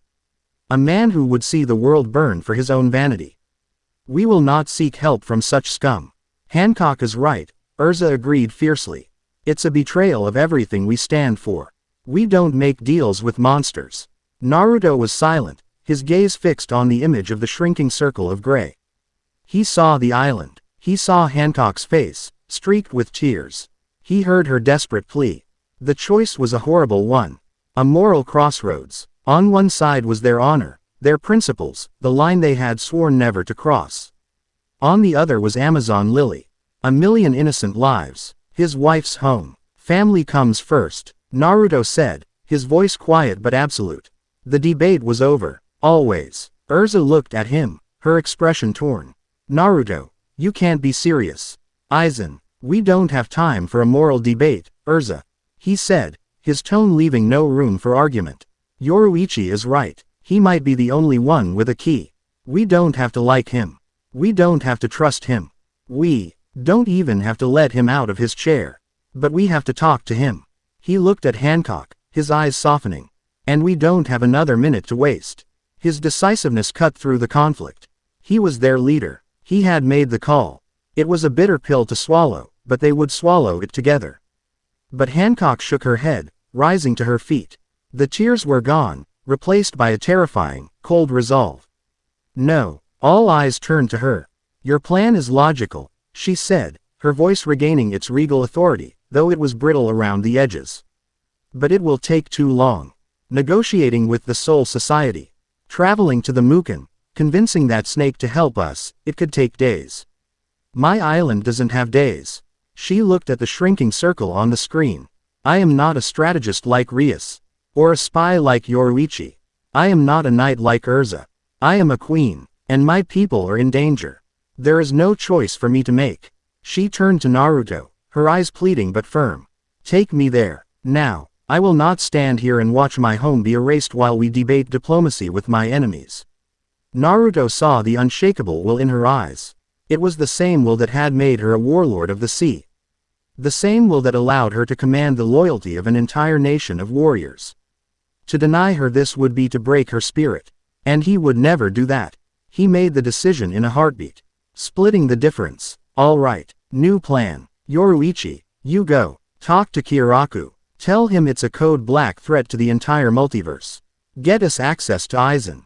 Find out what he knows. He looked at Rias and Erza. You two go with her. You're our best diplomats and our best insurance policy. Get us the information. He then turned and placed his hands on Hancock's shoulders. You and I are going to Amazon Lily. We'll do whatever we can to slow it down, to fight it from the inside. We'll buy you the time you need. It was a risky, desperate plan, splitting their forces in the face of their greatest threat. But it was the only one that honored both the strategic necessity and the emotional imperative. It was the only way to save Hancock's home and her heart at the same time. There were no more arguments. With a shared nod, the plan was set. Yoruichi, Rias, and Erza disappeared into a portal bound for the Soul Society. Naruto created another, this one shimmering with a golden, oceanic light. It led to the one safe spot in the calm belt he knew he could still reach, the waters just off the coast of Amazon Lily. He took Hancock's hand. Ready. She gave him a fierce, grateful nod. Her beauty made all the more stunning by the raw determination on her face. For my home, and for you, my love, I am ready for anything. They stepped through. The air that hit them was thick, humid, and charged with a terrifying new energy. They stood on the shore of a white sand beach, the jungle behind them a riot of life. But before them, the sea was a silent, gray monster. It was about a mile out, a moving wall of non-existence. The sound of the waves breaking on the shore was a frantic, desperate rhythm, as if the ocean itself was clawing at the beach, trying to retreat from the creeping horror behind it. The sky above the gray sea was wrong, too. It was a perpetual, starless twilight, the light of the sun seemingly unable to penetrate the veil of nothingness. Hundreds of Kuja warriors lined the beaches, their bows drawn, their hockey-infused arrows aimed at the silent expanse. They were a vision of defiance, but they were aiming their weapons at an enemy they couldn't possibly hit. When they saw Hancock and Naruto appear, a ripple of shock, then hope, ran through their ranks. Hebihime-sama, Elder Nyan cried out, rushing forward. You've returned. What is this thing? Hancock demanded, her eyes fixed on the approaching wall of gray. It appeared 3 days ago, the old woman said, her voice trembling. A small patch of strange water. It has been growing ever since. Anything that touches it, vanishes. Ships, sea kings, even the wind. It is a sea of absolute silence. Naruto closed his eyes, extending his sage senses. The void energy was overwhelming. A roaring static that made it hard to focus. But he pushed past it, reaching for the heart of the anomaly. He had felt this before, in the Grand Hall and in Fury. It was a localized concentration of the Unraveler's power. But this was different. It wasn't just an echo or a tool. It had a core, a heart. There's something in the middle of it, Naruto said, his eyes snapping open. A source. It's like a beacon, projecting this field of erasure. That's our target. Then we will destroy it, Hancock declared. How? A Kuja warrior asked, her voice laced with despair. Our ships evapora, right before they get within 100 feet of it. We won't need ships, Naruto said. He looked at Hancock, a grim smile on his face. We fly. He gathered his chakra, the golden energy of the six paths flaring around him. It pushed back against the oppressive aura of the void, a small bubble of life and warmth in the encroaching cold. He wrapped an arm around Hancock's waist, and with a surge of power, he lifted them off the ground. They shot into the air, a golden comet against the twilight sky. The Kuja on the beach below let out a collective gasp of awe, their hopes soaring with their queen. Flying over the sea of nothingness was one of the most terrifying experiences of Naruto's life. The air was thick and cold, and it seemed to actively suck the energy out of him. The golden cloak of his chakra was flickering, the void energy eating at it like acid. He could feel the power of the nexus within him straining, working overtime just to keep them from being erased from existence. "It's beautiful," Hancock whispered, her voice full of wonder as she looked down not at the gray sea, but at her island, a jewel of green in a setting of oblivion. "It is worth any price to protect. We're not going to pay any price today," Naruto grunted, pouring more power into their flight. They flew for what felt like an eternity, deeper into the heart of the gray expanse. And then they saw it. At the epicenter of the sea of nothingness, a shape began to resolve itself from the featureless gray. It was a creature of impossible scale, a leviathan made not of flesh and bone, but of the same solidified void energy as the shadow assassin and Malachi's power. It was a colossal, serpentine beast with 100 thrashing, shadowy tentacles, its vast body coiling through the non-existent water. Its head was a formless mass of blackness, but 2 points of burning, crimson light glowed within it like hateful eyes. It was a direct, living manifestation of Chronos Null's will, a void leviathan. As they approached, one of its massive tentacles whipped through the air, moving with impossible speed. Naruto twisted, dodging the attack, but the tip of the tentacle brushed against the edge of his chakra cloak. An entire section of the golden aura vanished, erased. The cold of the void bit at his skin. This thing could kill them with a touch. "We can't get close," Naruto yelled over the roaring silence. Hancock looked at the beast, her face a mask of cold fury. She saw not a conceptual horror, but a monster threatening her sisters. The fear that had gripped her in the keep was gone, burned away by a queen's rage. "My love," she said, her voice ringing with a power that pushed back the void. "You once told me that my power was not just about lust. You said it was the power of my will, the force of my heart, made manifest." Naruto looked at her, confused. "Yes, but it won't work on that thing. It has no desires. It's empty. It will not be an attack," she said, her eyes beginning to glow with a brilliant golden light. The same light as her haki, but purer, more intense. "It will be a command." She placed her hands on his chest, and he felt a surge of her power, her will, her love for him and for her people, pouring into him. It was a sensation like nothing else, a force of pure, undeniable emotion. "You are the anchor of all worlds," she said, her voice a song of absolute belief. "Your power is connection itself. You gave me a home in your heart. Now, let me defend my own." She pressed herself against him, her lips finding his in a desperate, passionate kiss. It wasn't a kiss of romance. It was a kiss of transference. She poured her essence, her very soul, into him. The love she felt for her people, the fierce, protective instinct of a queen, the unwavering devotion she held for her husband, all of it, amplified by her unique haki, flooded into Naruto's system.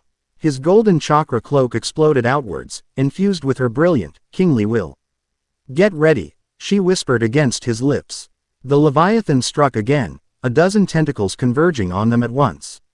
Naruto, empowered by Hancock's will, didn't dodge. He met the attack head-on. But Hancock was the one who acted. Still holding on to Naruto, she thrust her hand forward, her fingers forming her signature heart sign. But the energy that erupted from her was not the pink light of Mero Mero Mellow. It was a blinding wave of pure, sovereign gold. It was not an attack meant to petrify. It was a tidal wave of Haoshoku haki, of a king's will, so immense, so absolute, it did something impossible. It did not try to destroy the void. It did not try to charm it.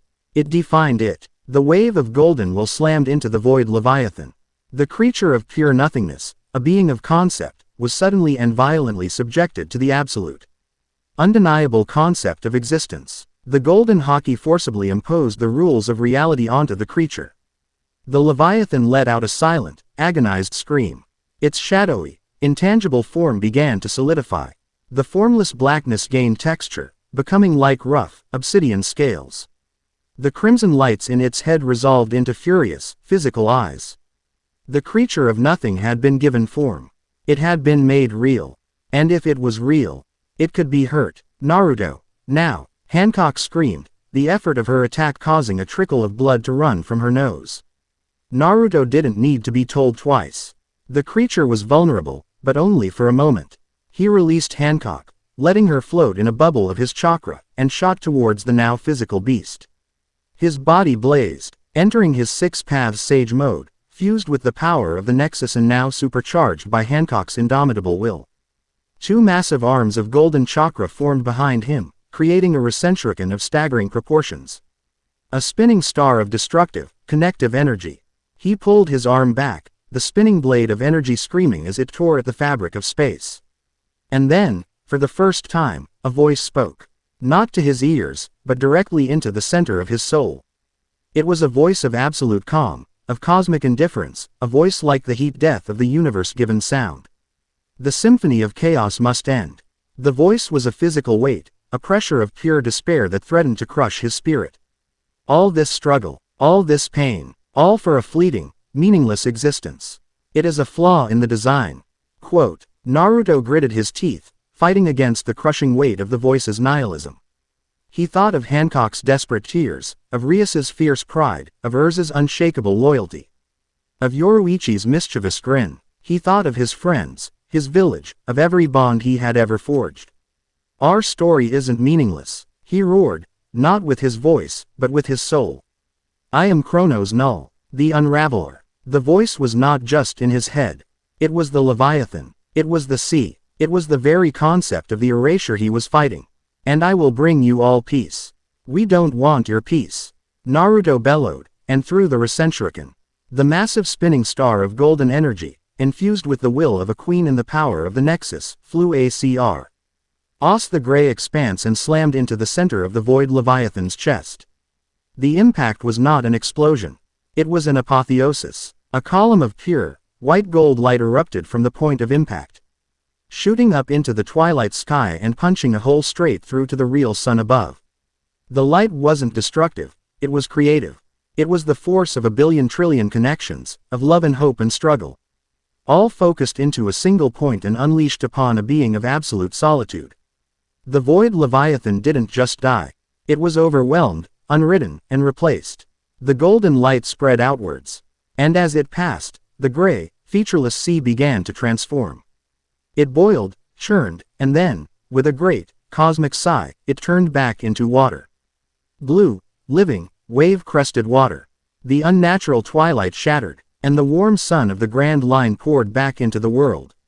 The sea of nothingness was gone. Naruto, drained and exhausted, floated in the now normal sky. He caught Hancock as her strength gave out, holding her close. Below them, the ocean was alive again. On the beach of Amazon Lily, the Kuja warriors watched in stunned silence as the sun returned. They saw their queen and her husband. A golden star in the sky, and a roar of triumphant celebration, of pure, unadulterated joy, rose up to meet them. As Naruto held his exhausted but smiling wife, the voice of Chronos Null echoed one last time in the depths of his mind, no longer a crushing weight, but a distant, chilling promise. You delay the inevitable. The silence will come. Naruto looked down at the woman in his arms, at the living island below, and a fierce, protective fire burned in his chest. Not today, he thought. Not ever. Chapter 5. The Unholy Alliance. The celebration on Amazon Lily was a vibrant, joyous thing. A riot of feasts and songs that echoed through the jungle for a day and a night. The Kuja, fierce and proud, treated Naruto not as an outsider, but as a living god, the consort of their beloved queen who had torn a hole in the sky to save them. For Hancock, it was a profound affirmation. She walked among her people not just as their empress, but as their savior, her love for them made manifest in the miracle they had all witnessed.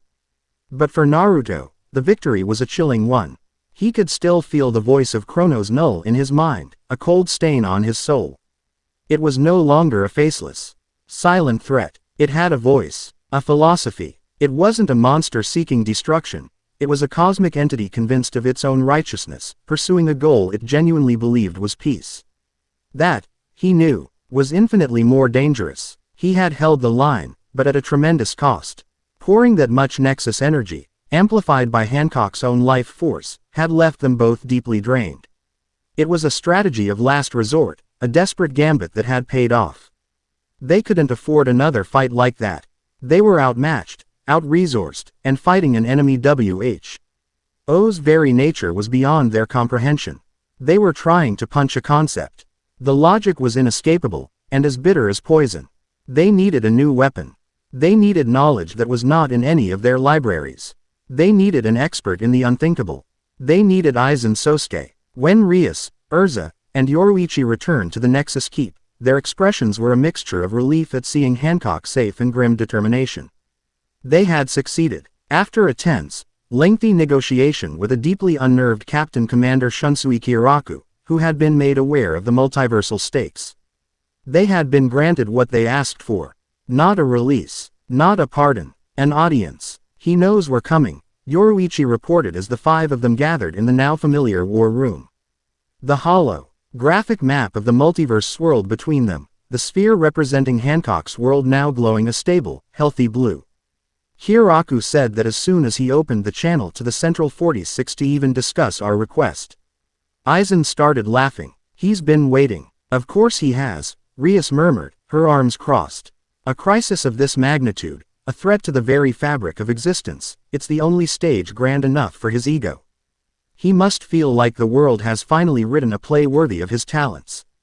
Erza's hand rested on the hilt of her blade, her jaw tight. This feels wrong, Naruto. Dishonorable. We are walking into a viper's nest and asking the king of vipers for help. I know, Naruto said, his gaze unwavering. But honor won't save the multiverse from being erased. We're not going there for his help. We're going there for his knowledge. It's a transaction. He has something we need, and we have the one thing he wants. And what's that? Hancock asked, her voice still holding a trace of the weariness from her ordeal. Naruto looked at the swirling galaxies on the map. A stage, a crisis, a problem he can solve that no one else can. We're not offering him freedom. We're offering him relevance. The journey to the Soul Society was heavy with a sense of impending dread. They traveled through a secure garganta, a swirling tunnel of black energy stabilized by Rias's demonic power. Emerging not in the bustling Seraite, but in a desolate, underground chamber directly connected to the 8th prison, Mukan, the infinite hell. The air was thick, heavy, and dead. Chi was a space designed to suppress all spiritual energy, to crush the will of its prisoners. Kiraku and two of his most trusted captains, their faces grim, were waiting for them. There were no pleasantries. He is secured, Kiraku said, his usual laid-back demeanor gone, replaced by the crushing authority of his position. But you must understand, the seals that bind him are absolute. They bind his body, his ryutsu, his senses. We can loosen the seal on his mouth and his hearing, but that is all. Anything more would be an unacceptable risk. That will be sufficient, Yoruichi replied, her own expression unreadable. She had a long, complicated history with Aizen, and being here, in this place, was reopening old wounds. They were led down a long, dark corridor, the only sound the echo of their footsteps. The pressure of the Mukan grew with every step, a physical weight designed to break the spirit. It was a testament to Aizen's monstrous power that he could exist here, conscious and sane, for so long. The corridor opened into a vast, empty black space. There were no walls, no ceiling, no floor that the eye could see. There was only a single, high-backed chair, and a man bound to it. Aizen Sosuke. He was wrapped from neck to toe in black, seal-covered bindings, only his head and neck exposed.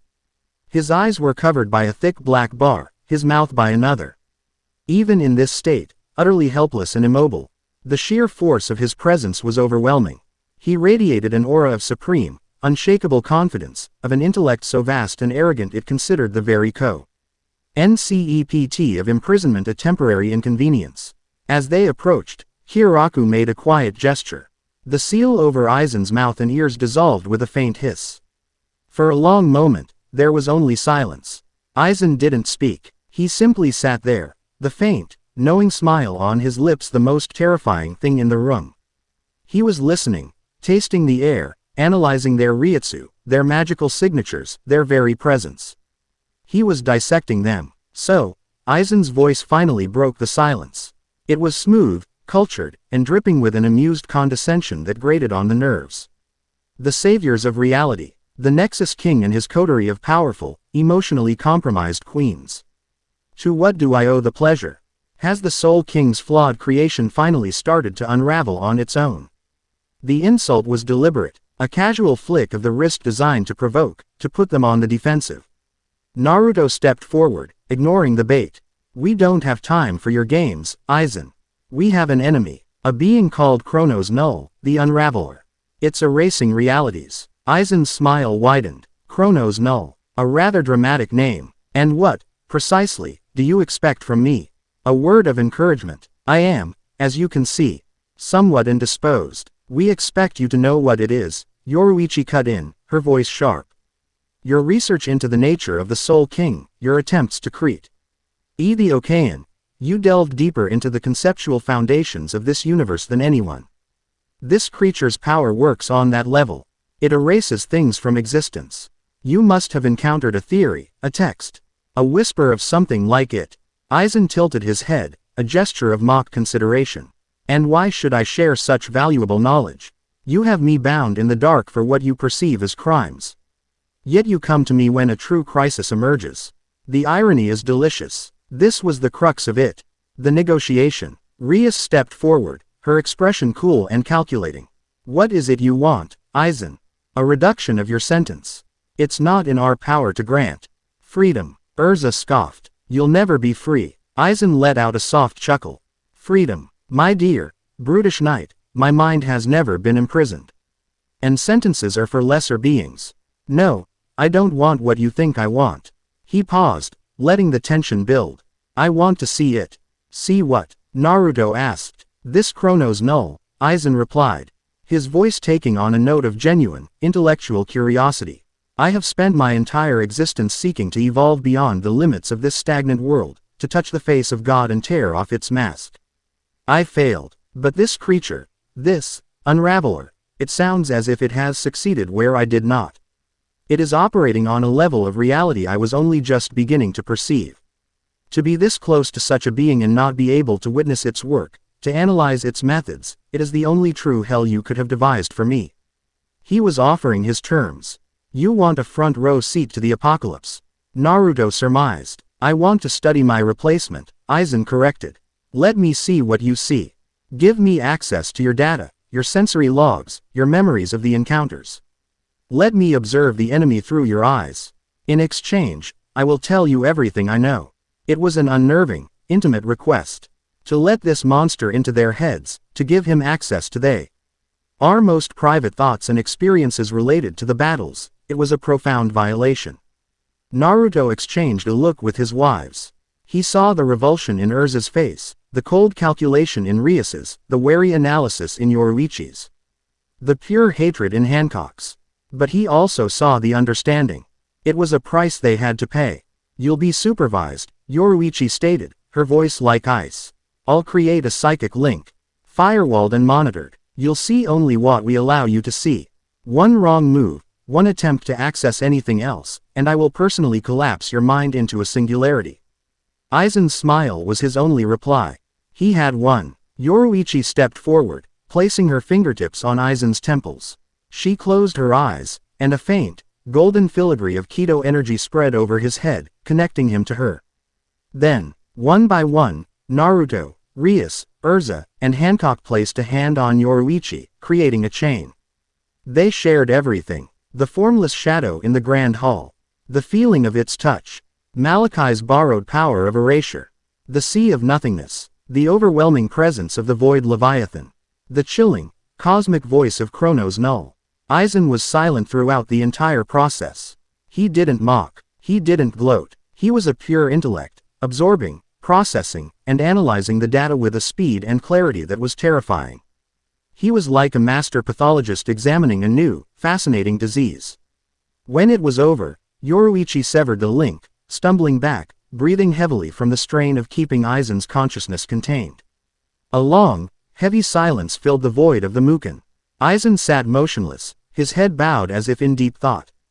The amused, condescending smile was gone, replaced by an expression of intense, feverish concentration. Fascinating, he finally whispered. The word filled with a terrifying intellectual ecstasy. Truly, magnificent. Enough admiration, Aizen, Naruto said, his patience worn thin. What is it? Aizen lifted his head, and though his eyes were covered, they all felt the full force of his gaze. You are fighting the wrong war, he said simply. You think you are fighting to save the multiverse. You are mistaken. You are fighting to preserve a flaw. What are you talking about? Erza demanded. The multiverse was not meant to be, Aizen explained, his voice taking on the tone of a professor lecturing to children. In the beginning, there was a singular, perfect state of non-existence. A silent, peaceful void. But then, an anomaly occurred. A spontaneous, chaotic spark of will. The first thought, the first desire, the first story, that spark created existence. And from that first existence, a second one fractured off, and a third, and so on, until you have this chaotic, screaming mess you call a multiverse. A cancer of realities, each one grating against the others, creating friction, pain, and suffering. He paused, letting his words sink in. This Chronos Null is not an invader.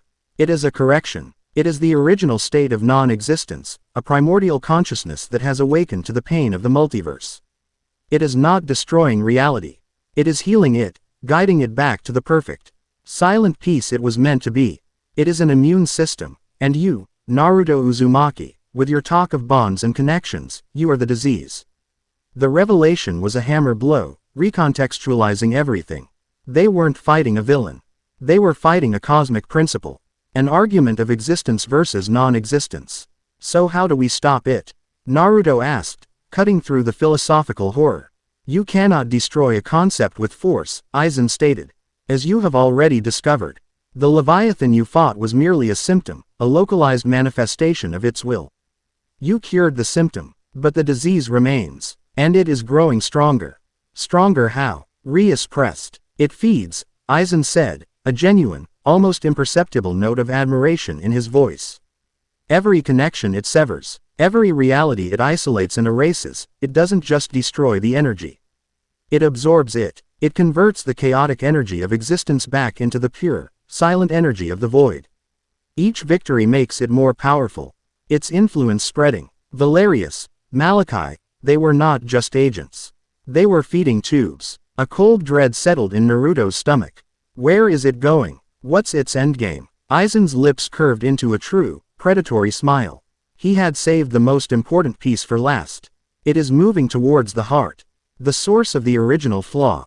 The place where he first chaotic spark of existence ignited. A place you know by a different name. He savored the moment. It is going to the Axis Mundi. The very core of the Nexus. Your home. The implications were catastrophic. Chronos Null wasn't just picking off worlds from the outside. It was making its way to the center of the web. If it reaches the Axis Mundi, Aizen continued, his voice dripping with theatrical gravity. It will not just erase one world. It will perform a conceptual reset. It will unravel the first thread, and the entire tapestry of the multiverse will come undone, all at once. A total, instantaneous return to the silent, perfect void. He had given them the answer, and it was a death sentence. How do we get there? Naruto demanded. How do we stop it? Aizen chuckled. Getting there is not the problem for you. Sovereign. You are the Nexus. The Axis Mundi is the heart of your power. You can travel there with a thought. The problem is what you will do when you arrive. You cannot fight it there. In the heart of pure concept, your physical and energy-based attacks are meaningless. You would be like a child trying to punch a mathematical equation. Then what do we do? Erza asked, her voice tight with frustration. You must reinforce the concept of existence itself, Aizen said. You cannot fight the void, but you can strengthen the wall that contains it. The Axis Mundi is not just a place. It is a confluence of the fundamental forces that define your realities. Demonic energy, magic, spiritual pressure, even that brutish force of will you call hockey. These are the pillars that hold up the flawed design of existence. The plan, as insane as it was, began to form in their minds. My wives, Naruto breathed, looking at each of them in turn. Rias, the embodiment of demonic power. Erza, a conduit for raw magic. Yoruichi, a master of spiritual energy. Hancock, the ultimate expression of willpower. Precisely, Aizen confirmed, his smile widening. He had led them to the conclusion he wanted them to reach. They must go to the Axis Mundi and pour their very beings, their conceptual energies, into the core to reinforce it. To strengthen the idea of existence against the encroaching idea of non-existence.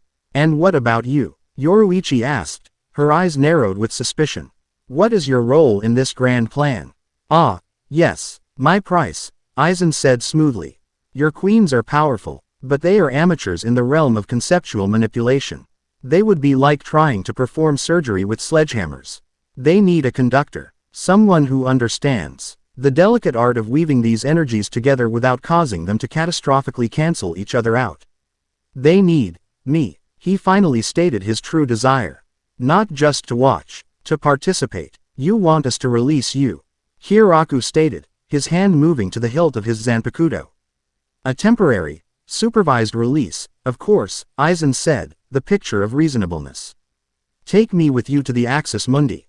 I will channel their energies, guide them, ensure the ritual is a success. It is the only way. The sheer, breathtaking arrogance of it was stunning. He was proposing to make hymns. Elf the linchpin in the salvation of the very reality he had tried to destroy. And while they are occupied, who fights Chronos Null? Naruto asked, his voice dangerously quiet. Aizen's smile was blinding. Why, you do, of course.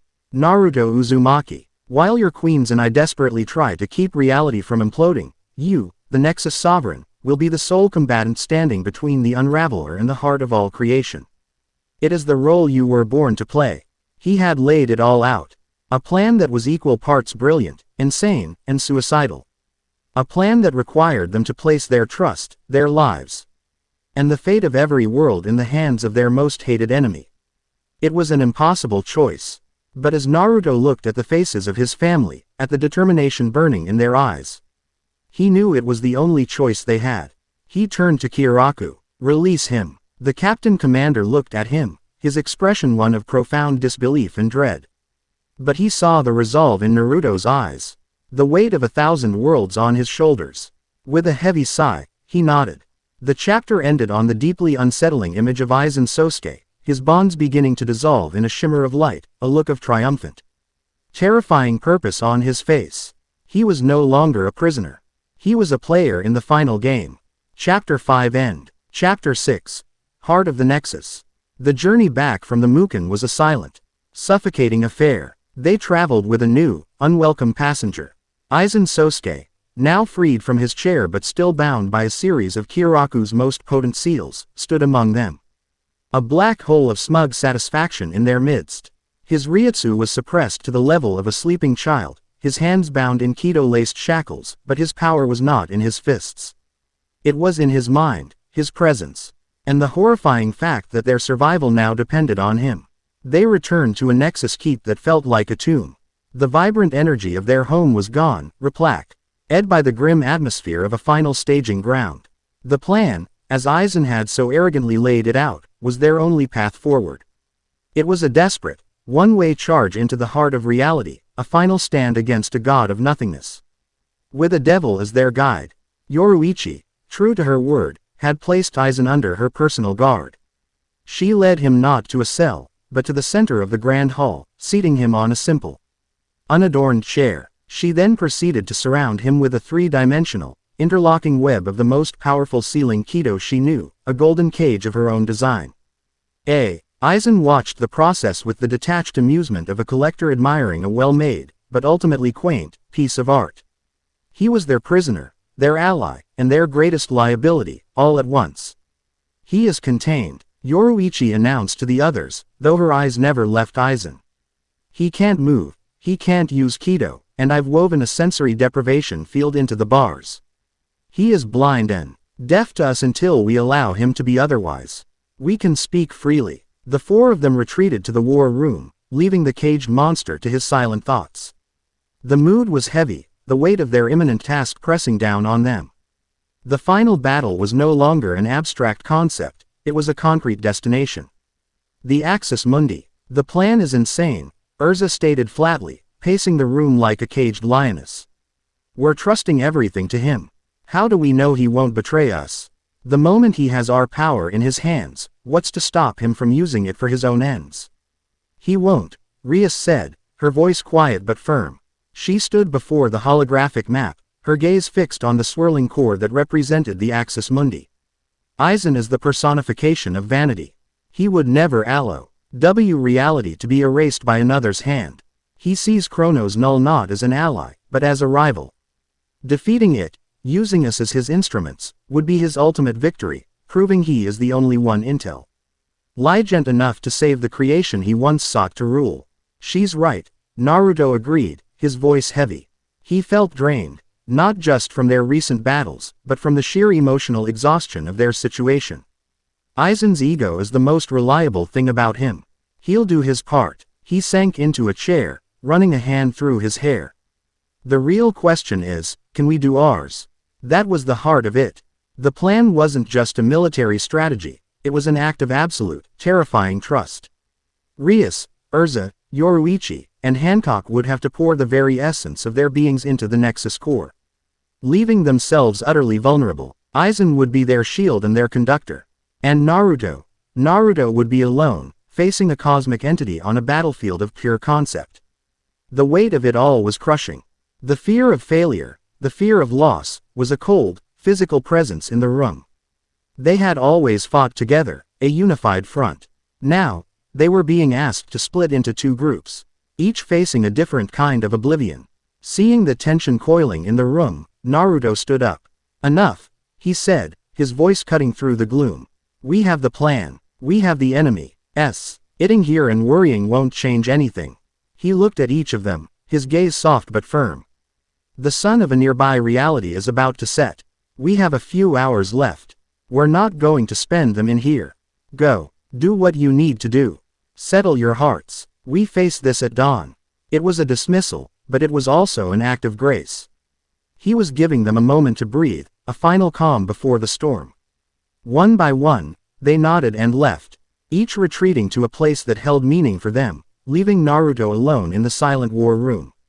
He stared at the map, at the swirling vortex of creation he was about to enter, and felt a profound sense of solitude. He found Erza on a high balcony, one that overlooked a nebula of brilliant, birthing stars. The celestial light painted her crimson hair in shades of violet and gold. She was polishing the pauldrons of her heaven's wheel armor, her movements methodical, practiced, a familiar ritual in an unfamiliar time. The scent of whetstone and oil hung in the air. He came to stand beside her, leaning on the railing, saying nothing. For a long time, they just watched the cosmic dust clouds twist and churn, new suns igniting in the darkness. I'm afraid, Erza said finally. Her voice so quiet he almost missed it. She didn't stop her work, her eyes fixed on the armor in her hands. It's foolish, I know. I've faced death 100 times. It's not foolish, Naruto replied softly. It's not death I'm afraid of, she clarified, her hands stilling. She looked up at him, and he saw a vulnerability in her eyes that she rarely allowed the world to see. The same fear he had seen in her when she spoke of Jelal and the Tower of Heaven. I've lost one family. At the tower, I thought I would be alone forever. Then I found Fairy Tail. And then, I found this. She gestured vaguely to the keep around them, to the swirling stars, to him. I'm afraid of losing this. Of losing all of you.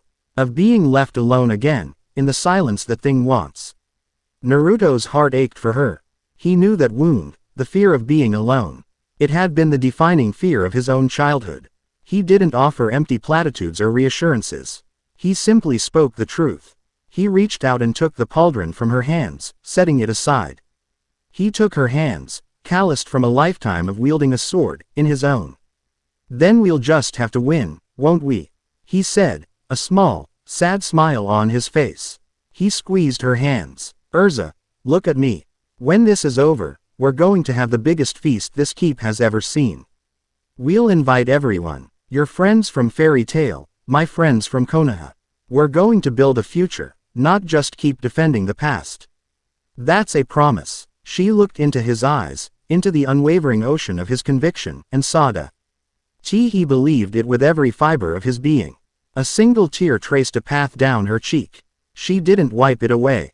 She just nodded, her grip on his hands tightening. Okay, she whispered. Okay. Next, he sought out Rias. He found her where he knew she would be, in the grand library, surrounded by the silent, sleeping knowledge of worlds. She stood before a roaring fireplace he had installed for her, a piece of the underworld's eternal flame that cast dancing shadows across the towering shelves. A glass of dark red wine sat untouched on the mantel. She seemed to sense his presence, turning as he approached. Her face was a mask of regal composure, but he could see the strain in the set of her jaw. I've been reviewing the Grimoire family history, she said, her voice carefully neutral. She gestured to an ancient, leather-bound tome on a nearby lectern. For centuries, the duty of the head of the house has been to ensure the continuation of our line, the purity of our blood, the power of our name. She looked into the fire, her reflection dancing in its depths. And I may very well be leading it to utter annihilation. Some legacy, isn't it? It was the pressure of her lineage, the weight of 1,000 years of expectation, that was crushing her. She wasn't afraid of the fight. She was afraid of failing her duty, of letting down the ancestors whose names filled that book.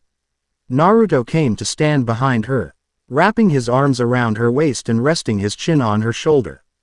He breathed in the scent of her hair, a familiar fragrance of pomegranates and starlight. You're looking at the wrong legacy, Rias, he said softly, his lips near her ear. He pointed past the fire, to a large tapestry that hung on the far wall. It wasn't an ancient artifact. It was one they had commissioned together. It depicted the five of them, standing together atop the keep, surrounded by the sigils of their closest allies, the Leaf, Fairy Tale, the Gote 13, the Kuja. That is your legacy, he murmured. Not the name you inherited, but the family you built. Not the power you were born with, but the alliances you forged. You taught a clan of arrogant, pure-blood devils what true strength looks like. It looks like connection. It looks like trust. It looks like us. He kissed her temple. Your ancestors can rest easy. Rias Grimoire's legacy will be that she saved them all. I have no doubt. She leaned back into his embrace. A long, shuddering sigh escaping her. The tension seemed to melt out of her body, the weight of history lifting from her shoulders. She turned in his arms and looked up at him, her eyes shining with unshed tears, but also with a renewed, fierce love. You always know exactly what to say, you magnificent fool. It's one of my only marketable skills, he quipped, and was rewarded with a small, genuine laugh. He found Hancock in their private chambers, a suite of rooms that looked out over a tranquil, bioluminescent garden Yoruichi had cultivated from seeds found in a dying world. She was not in her usual regal attire. She wore a simple silk robe, and she was standing before a full-length mirror, her back to him. Her hands were pressed flat against the cold glass, her head bowed. As he entered, she spoke, her voice strained. When I look at my reflection, I still see her sometimes. The girl with the slave brand on her back. Terrified, powerless, alone. She traced the outline of her own face in the mirror. I built this persona, the pirate empress, as armor. I used my beauty as a weapon, my arrogance as a shield. It was all to make sure no one could ever hurt me again. That I would never be weak and alone again. Her shoulders began to shake. And now, we are walking into a void. Into the ultimate loneliness. And I am terrified, Naruto. I am terrified of that silence. I am terrified that if you are gone, if everyone is gone, I will be left with only that girl in the mirror for company. The raw honesty of her confession shattered his heart. This was the deep, primal fear that drove her, the trauma she papered over with a crown and a title. He crossed the room in 2 strides and wrapped his arms around her from behind, holding her tight. He looked at their reflection together in the mirror. He saw her, the most beautiful woman in 1,000 worlds, trembling in his arms.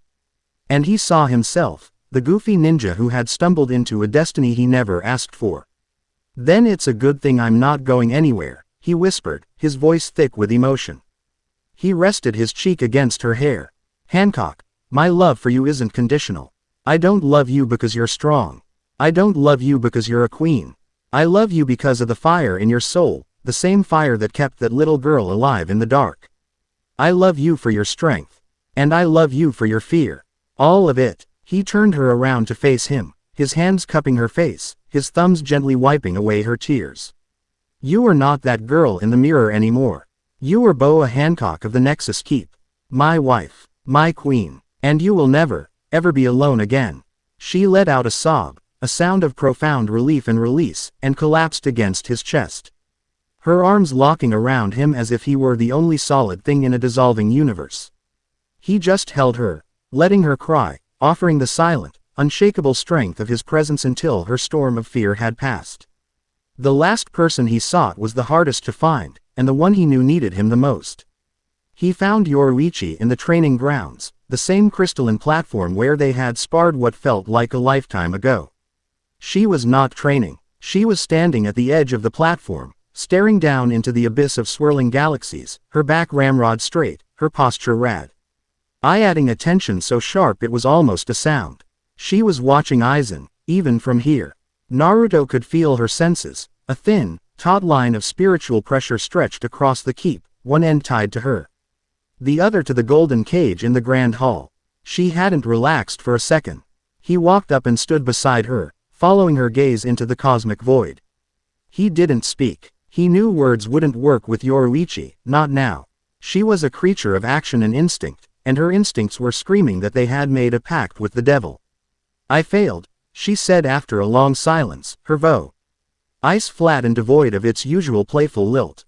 My job is to protect this family from threats. To see them coming. To neutralize them before they reach the heart of our home. She clenched her fists. And I have personally invited the greatest threat we have ever known, a man I helped put away, into our home. I've made him the linchpin of our survival. If he betrays us, if something happens to any of you, it will be my fault. It was the burden of the spymaster, the protector who operates in the shadows. A victory for her was a crisis averted, a battle that never happened. In her eyes, this entire situation was her greatest failure. Naruto still didn't speak. Instead, he simply reached out and placed a hand on her shoulder. He channeled a small, steady, warm pulse of his own chakra into her, a simple, grounding touch. It wasn't a technique. It was just a message, sent from his soul to hers, that said, I'm here. I trust you. We're in this together. She flinched at his touch, but didn't pull away. She stood rigid for a moment longer, and then, with a slow, almost imperceptible release, the tension in her shoulders eased. A long, weary breath escaped her lips. She didn't look at him. Uchi leaned into his touch ever so slightly. He's a snake, Naruto, she whispered. I know, he whispered back. But you're the mongoose. I'm not worried. A faint, ghost of a smile touched her lips. The first he had seen since they returned from the Mukan. It was a small victory, but in the face of the coming dawn, it felt monumental. They stood there together, two old friends, two guardians sharing a silent moment of solidarity. Until the first rays of a newborn sun crested the edge of a distant galaxy, painting the Nexus Keep in the colors of a new, and possibly final, day. It was time. They gathered in the grand hall. Rias, Erza, Yoruichi, and Hancock were no longer in their royal or battle attire. They wore simple, functional black bodysuits, identical to Yoruichi's own, designed for maximum energy flow. They looked like a single, unified unit. Naruto stood before them, his golden sage coat seeming to burn with a quiet, contained fire. Yoruichi walked to the golden cage and, with a series of hand signs, dissolved the sensory deprivation field. Aizen's head lifted, and though his expression was hidden by his seals, they all felt the shift as his vast intellect reconnected with the world. It's time, Naruto said. So it is, Aizen's voice replied, smooth as ever. Are you all prepared to have your fragile little souls interwoven by a master? Try not to scream. It's terribly distracting. No one dignified him with a response. Naruto looked at his wives, his family. He saw the fear, yes, but beneath it, he saw a resolve as hard as diamond. He saw Erza's knightly honor, Rias's regal determination, Hancock's queenly love, and Yoruichi's fierce, protective loyalty. They were the pillars of his world. The final plan was set. The four of them, with Aizen as their conductor, would travel to the Axis Mundi. They would begin the ritual to reinforce the core of existence. This would act as a lure, drawing the full attention of Chronos Null. And when it arrived, it would find Naruto waiting for it. The sole defender of the heart of all creation. It was a plan built on a foundation of absolute, terrifying trust. Naruto stepped forward, and the four women met him in the center of the hall. They formed a small circle, their hands finding each other's. 5 hands, from 5 different worlds, joined as one. There were no grand speeches, no final goodbyes. Everything had needed to be said had been said in the quiet moments of the night. Now, there was only a shared look. A look of love, of fear, of defiance, and of a bond so strong it could challenge the void itself. With a final, grounding squeeze of their hands, Naruto opened the portal. It was not like any he had made before. It did not swirl with gold or black. It was a tear in reality, a shimmering, colorless rift that showed not a destination, but a chaotic, non-physical space of pure conceptual energy. It was the way to the Axis Mundi. "I'll see you on the other side," Naruto said, his voice ringing with a promise. They stepped through the rift together, ready to face the end of all things. Chapter 6 End. Chapter 7. The King and His Queens. The Axis Mundi was not a place. It was a state of being. To pass through the portal was to be stripped of physical sensation. There was no up or down, no light or dark, no sound or silence. There was only an overwhelming, chaotic sea of pure potential, the raw, untamed energy of creation itself. It was a storm of nascent thoughts, of stories yet to be written, of colors that had no names, of emotions that had no faces. It was the engine room of the multiverse. And it was beautiful and terrifying in equal measure. They floated in the heart of this conceptual chaos, their forms held together only by their own immense willpower. At the center of it all was the Nexus Core, a blindingly bright, infinitely dense point of light, the first spark, the origin of everything. It pulsed with a frantic, agonized rhythm, like a heart under siege. And the siege was visible. Great, weeping wounds of absolute blackness marred the swirling chaos, areas where the creative energy was being nullified, erased. Tendrils of the void, like the grasping fingers of a dying god, were reaching for the core, seeking to smother its light. Chronos Null was already here. Magnificent, Aizen's voice echoed, not through the air, but directly in their minds. He was still bound, floating beside them. Yet his intellectual excitement was a palpable force. "It's even more elegant than I imagined. He isn't attacking the core. He's introducing the concept of its own non-existence. He's teaching it how to die." Less commentary, more conducting, Yoruichi snapped, her mental voice sharp as a razor. "Naruto, it's coming." Naruto felt it too, a presence coalescing from the void, drawn by their arrival. It was a being of perfect, featureless black, a whole in the shape of a man, larger and more defined than the scout it had sent to their keep. This was Chronos Null itself, or at least the avatar it chose to wear in this conceptual realm. It stood before the Nexus Core, its back to them, its attention focused on its work of unmaking. "Go," Naruto projected to the others. "Do what you have to do. I'll keep it busy." He didn't wait for a reply. He shot through the chaos, a golden comet of pure will, straight towards the entity. His 4 wives, with Aizen in tow, moved in the opposite direction, towards the besieged core. As Naruto approached, Chronos Null turned. It had no face, but he felt the full weight of its ancient, weary attention. And then, the battlefield changed. Legions of shadows erupted from the void around Chronos Null. They were echoes of nothingness, as Aizen had theorized, but seeing them was a fresh horror. They were not mindless monsters. They were perfect, silent replicas of heroes and villains from 1,000 worlds, all of them fallen, all of them erased.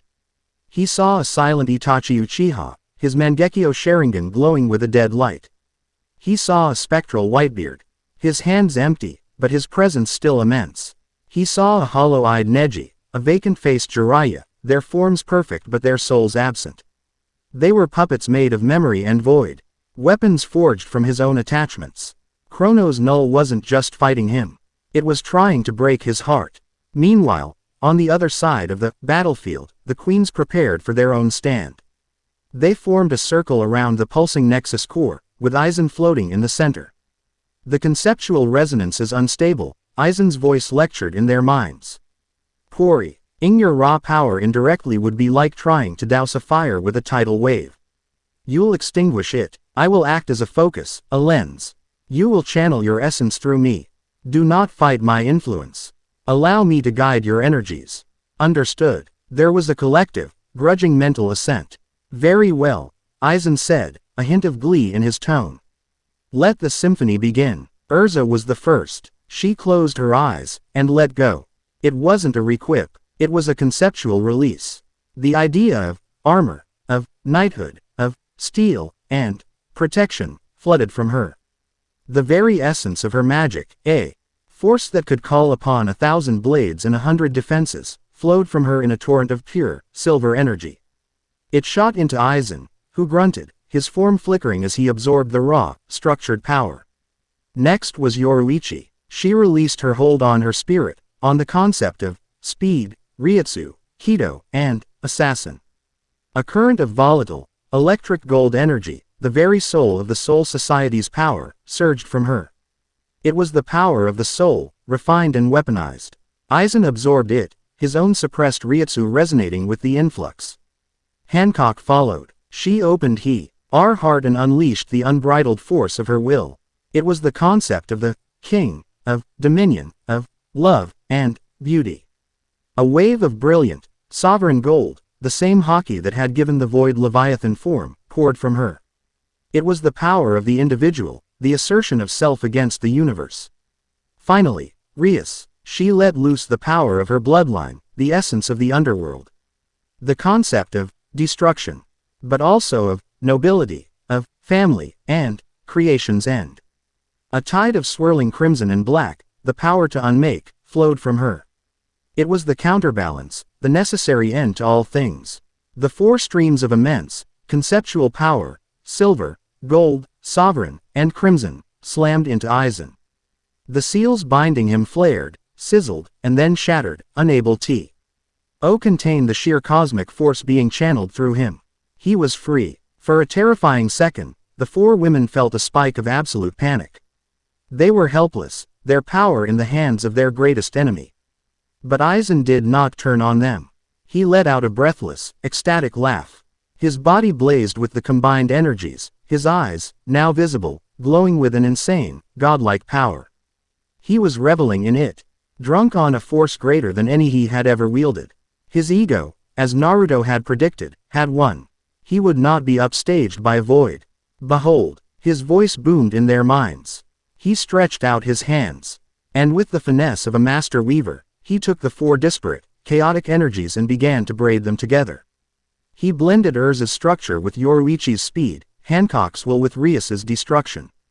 He created a single, harmonious, stable stream of pure, fortified existence. He then aimed this stream at the Nexus core, and a beam of incandescent white light shot from his hands, striking the dying heart of reality. The core pulsed, its light strengthening, the black wounds of the void beginning to recede. The ritual had begun. It was working, but their actions did not go unnoticed. Chrono's null turned a portion of its attention from Naruto. It gestured, and a wave of shadow echoes, 1,000 strong, surged towards the five of them, intent on breaking the ritual. Protect the conductor, Erza's voice commanded, her own form weakened but her will as strong as ever. This was their fight, the Queen's stand. Rias, though her power was being channeled, still had her mind. She identified the magical threats in the wave of echoes, shadowy versions of Zirf, of ancient demons. With a flicker of her will, she diverted a tiny fraction of her destructive energy from the main stream, sending out pulses of crimson that caused the magical echoes to destabilize and dissolve. Hancock's haki, now part of the great stream, still answered to her. She focused on the largest, most physically imposing echoes, a silent Kaido, a spectral Madara Uchiha, and asserted her will. They faltered, their borrowed forms momentarily turning to stone before crumbling into dust. She was a bulwark of pure dominion. Yoruichi, a master of spiritual energy, targeted the Shinigami and hollow echoes. She couldn't use Shunpo, but she could manipulate the stream of her own Ryutsu. She created pockets of intense spiritual pressure, flash boiling the spectral forms of a silent Ulquiorra and a grim-faced Jin Ichimaru, turning them into harmless spirit particles. And Erza, The night was their physical shield. Unable to requip, she did the next best thing. She manipulated her own stream of silver energy, the concept of her armor, and projected it outwards, creating a shimmering, multi-layered dome of force over the entire group. Echoes slammed against it, their attacks dissipating harmlessly against the pure concept of defense. They fought as one, a single mind in 5 bodies, their synergy perfect. Their trust absolute. They were a fortress, and Aizen, their most hated enemy, was the keystone. On the other side of creation, Naruto was in hell. He was a blur of gold and black, a living storm against a tide of ghosts. He fought with everything he had. He used taijutsu against the spectral martial artists, his movements fluid and powerful. He dodged the ghostly Amaterasu of the Itachi Echo, the flames of nothingness eating at the conceptual space where he had just been. He formed a Rasengan, the power of connection, and slammed it into the chest of the Jiraiya Echo. The ghost dissolved, but the act of destroying his master's image, even a hollow one, sent a pang of grief through him. This was Chronos Null's true strategy. It wasn't trying to overpower him. It was trying to exhaust him. Emotionally and spiritually, every ghost he struck down was a memory, a bond, a piece of his own story. You see the pain, Chronos Null's voice echoed, a calm, dispassionate whisper in the storm. All this struggle, it is the friction of connection. The universe groans under the weight of 1 trillion attachments, 1 trillion heartbreaks. Let it go. Let it be silent. It showed him visions. He saw his mother and father dying to seal Kurama. He saw the Uchiha massacre. He saw Ace dying in Luffy's arms. He saw every moment of pain and loss from every world he had ever touched. All this is because of bonds. Because of love. It is a chaotic, painful disease. I offer the cure, the peace of non-existence. No, Naruto roared back, his voice a raw cry of defiance. He formed a dozen clones, each one a perfect copy, and they crashed into the wave of echoes, buying him a precious second. He shot towards the main body of Chronos Null. He pulled back his fist, pouring all his sage energy, all his connection to the life of the multiverse, into a single strike. The pain is part of it. He screamed, his fist connecting with the entity's chest. His fist sank into the blackness, and a wave of absolute cold shot up his arm. He felt his life force being drained, his very existence being questioned. But he pushed back, his own life force a raging sun against the cold of the void. And then he showed Chronos Null his own visions. He didn't just push his own memories. He opened himself up completely. He became a conduit for the Nexus itself. He showed the entity not just the pain, but what came after. He showed it a young Sasuke, sharing a rice ball with him when they were starving. He showed it Iruka's proud smile at his graduation. He showed it the grudging respect of 100 former enemies. He showed it the faces of his wives, not in fear or despair, but in love, in laughter, in quiet moments of peace on a balcony overlooking the stars. The pain is what makes the good moments matter. Naruto's soul voice boomed, shaking the foundations of the Axis Mundi. It's the proof that we lived, that we loved. You don't get to erase our story. He realized then, in a moment of perfect, brilliant clarity, that he couldn't destroy Chronos Null. You can't kill a concept. You can't punch a philosophy. But he didn't have to. He let go of his anger. He let go of his fear. He let go of the fight. He stopped punching. He stopped resisting. He opened himself completely, not just to his own bonds, but to every bond. He became a living gateway to the collective consciousness of the multiverse. The love of a mother for her child in fury. The fierce loyalty of a pirate crew on the Grand Line. The silent understanding between 2 rival shinobi in the Seraite. The hope of a young hero learning to control his power. 1 trillion stories. 1 trillion connections. 1 trillion moments of joy, grief, love, and hate. He gathered it all, the entire chaotic, messy, beautiful symphony of existence, and he unleashed it, not as an attack, but as a wave of pure, undeniable meaning. The torrent of emotion, of story, of connection, slammed into Chronos Null. The entity, a being of perfect singularity, of absolute silence, was suddenly flooded with the noise of all creation. It was a mathematical constant being forced to comprehend poetry. It was a silent void being forced to listen to a symphony of 1 billion orchestras. It couldn't process it. The sheer, overwhelming volume of chaotic, beautiful, painful, joyous existence was anathema to its very nature. Chronos Null did not scream. It did not explode. It simply collapsed. It was not destroyed. It was defined. The overwhelming force of meaning imposed a final, absolute state upon it.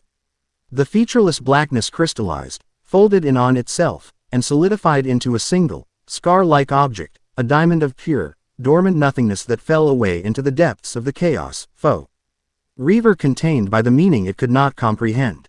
The echoes of nothingness dissolved into dust. The oppressive weight on reality lifted. The battle was over. Naruto floated in the now peaceful chaos, utterly and completely drained. At the Nexus core, the influx of void energy ceased. The ritual was complete. The core pulsed with a strong, steady, healthy light, brighter and more vibrant than ever before. Aizen let the braided stream of energy dissipate, a look of something akin to disappointment on his face. The show was over. He looked at the four women, who were slowly regaining their strength. An impressive display. Ladies, he said, his voice laced with its old arrogance. You have, against all odds, managed to save your flawed little reality. He then looked towards where Naruto was floating. And your husband, it seems, has managed to defeat a god not with power, but with sentiment. How utterly absurd. With a final, cryptic smile, he drew a tiny, complex character in the air with his finger. It was a Kido he had prepared, a personal, untraceable escape route. This has been a most illuminating experience. But I find I have grown tired of your company. Do try not to break the universe again without me. It would be terribly boring. And with a flash of black light, Aizen Sosuke was gone. The four women didn't even spare him a thought. They shot through the Axis Mundi, their hearts in their throats. Until they reached Naruto. They surrounded him, their hands reaching out, their presence a comforting blanket. He opened his eyes, a tired, goofy grin spreading across his face. Hey, did we win? Cheers of relief and joy streamed down their faces. Rias laughed, a sound of pure music. Erza sobbed openly. Yoruichi just shook her head, a wide, relieved smile on her face. Hancock surged forward and kissed him, a kiss of fierce, possessive, triumphant love. They had done it. They had faced the void, and they had filled it with their light. Their return to the Nexus Keep was a true homecoming. The fortress was no longer a tomb or a war room. It was home. Battered, exhausted, but whole, the five of them stood on the high balcony, watching the newly stabilized, brilliantly bright star field of reality. The war was over. The silence had been defeated by the song. Erza rested her head on Naruto's shoulder, the weight of her armor, both real and metaphorical, finally gone. Rias took his hand, her fingers intertwining with his, a silent promise of a future. Yoruichi leaned against his other side, her usual playful energy replaced by a quiet, deep contentment. Hancock stood beside him, no longer the terrified girl in the mirror, but a queen who had defended her home, her hand resting proudly on his arm. Naruto looked at the four incredible women who were his world, his family. He had faced down a god of nothingness, but in that moment, holding them close, he had never felt more full. The multiverse was vast, chaotic, and beautiful.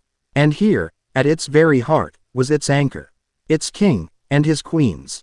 They were home. They were safe. And they were together. Chapter 7 End.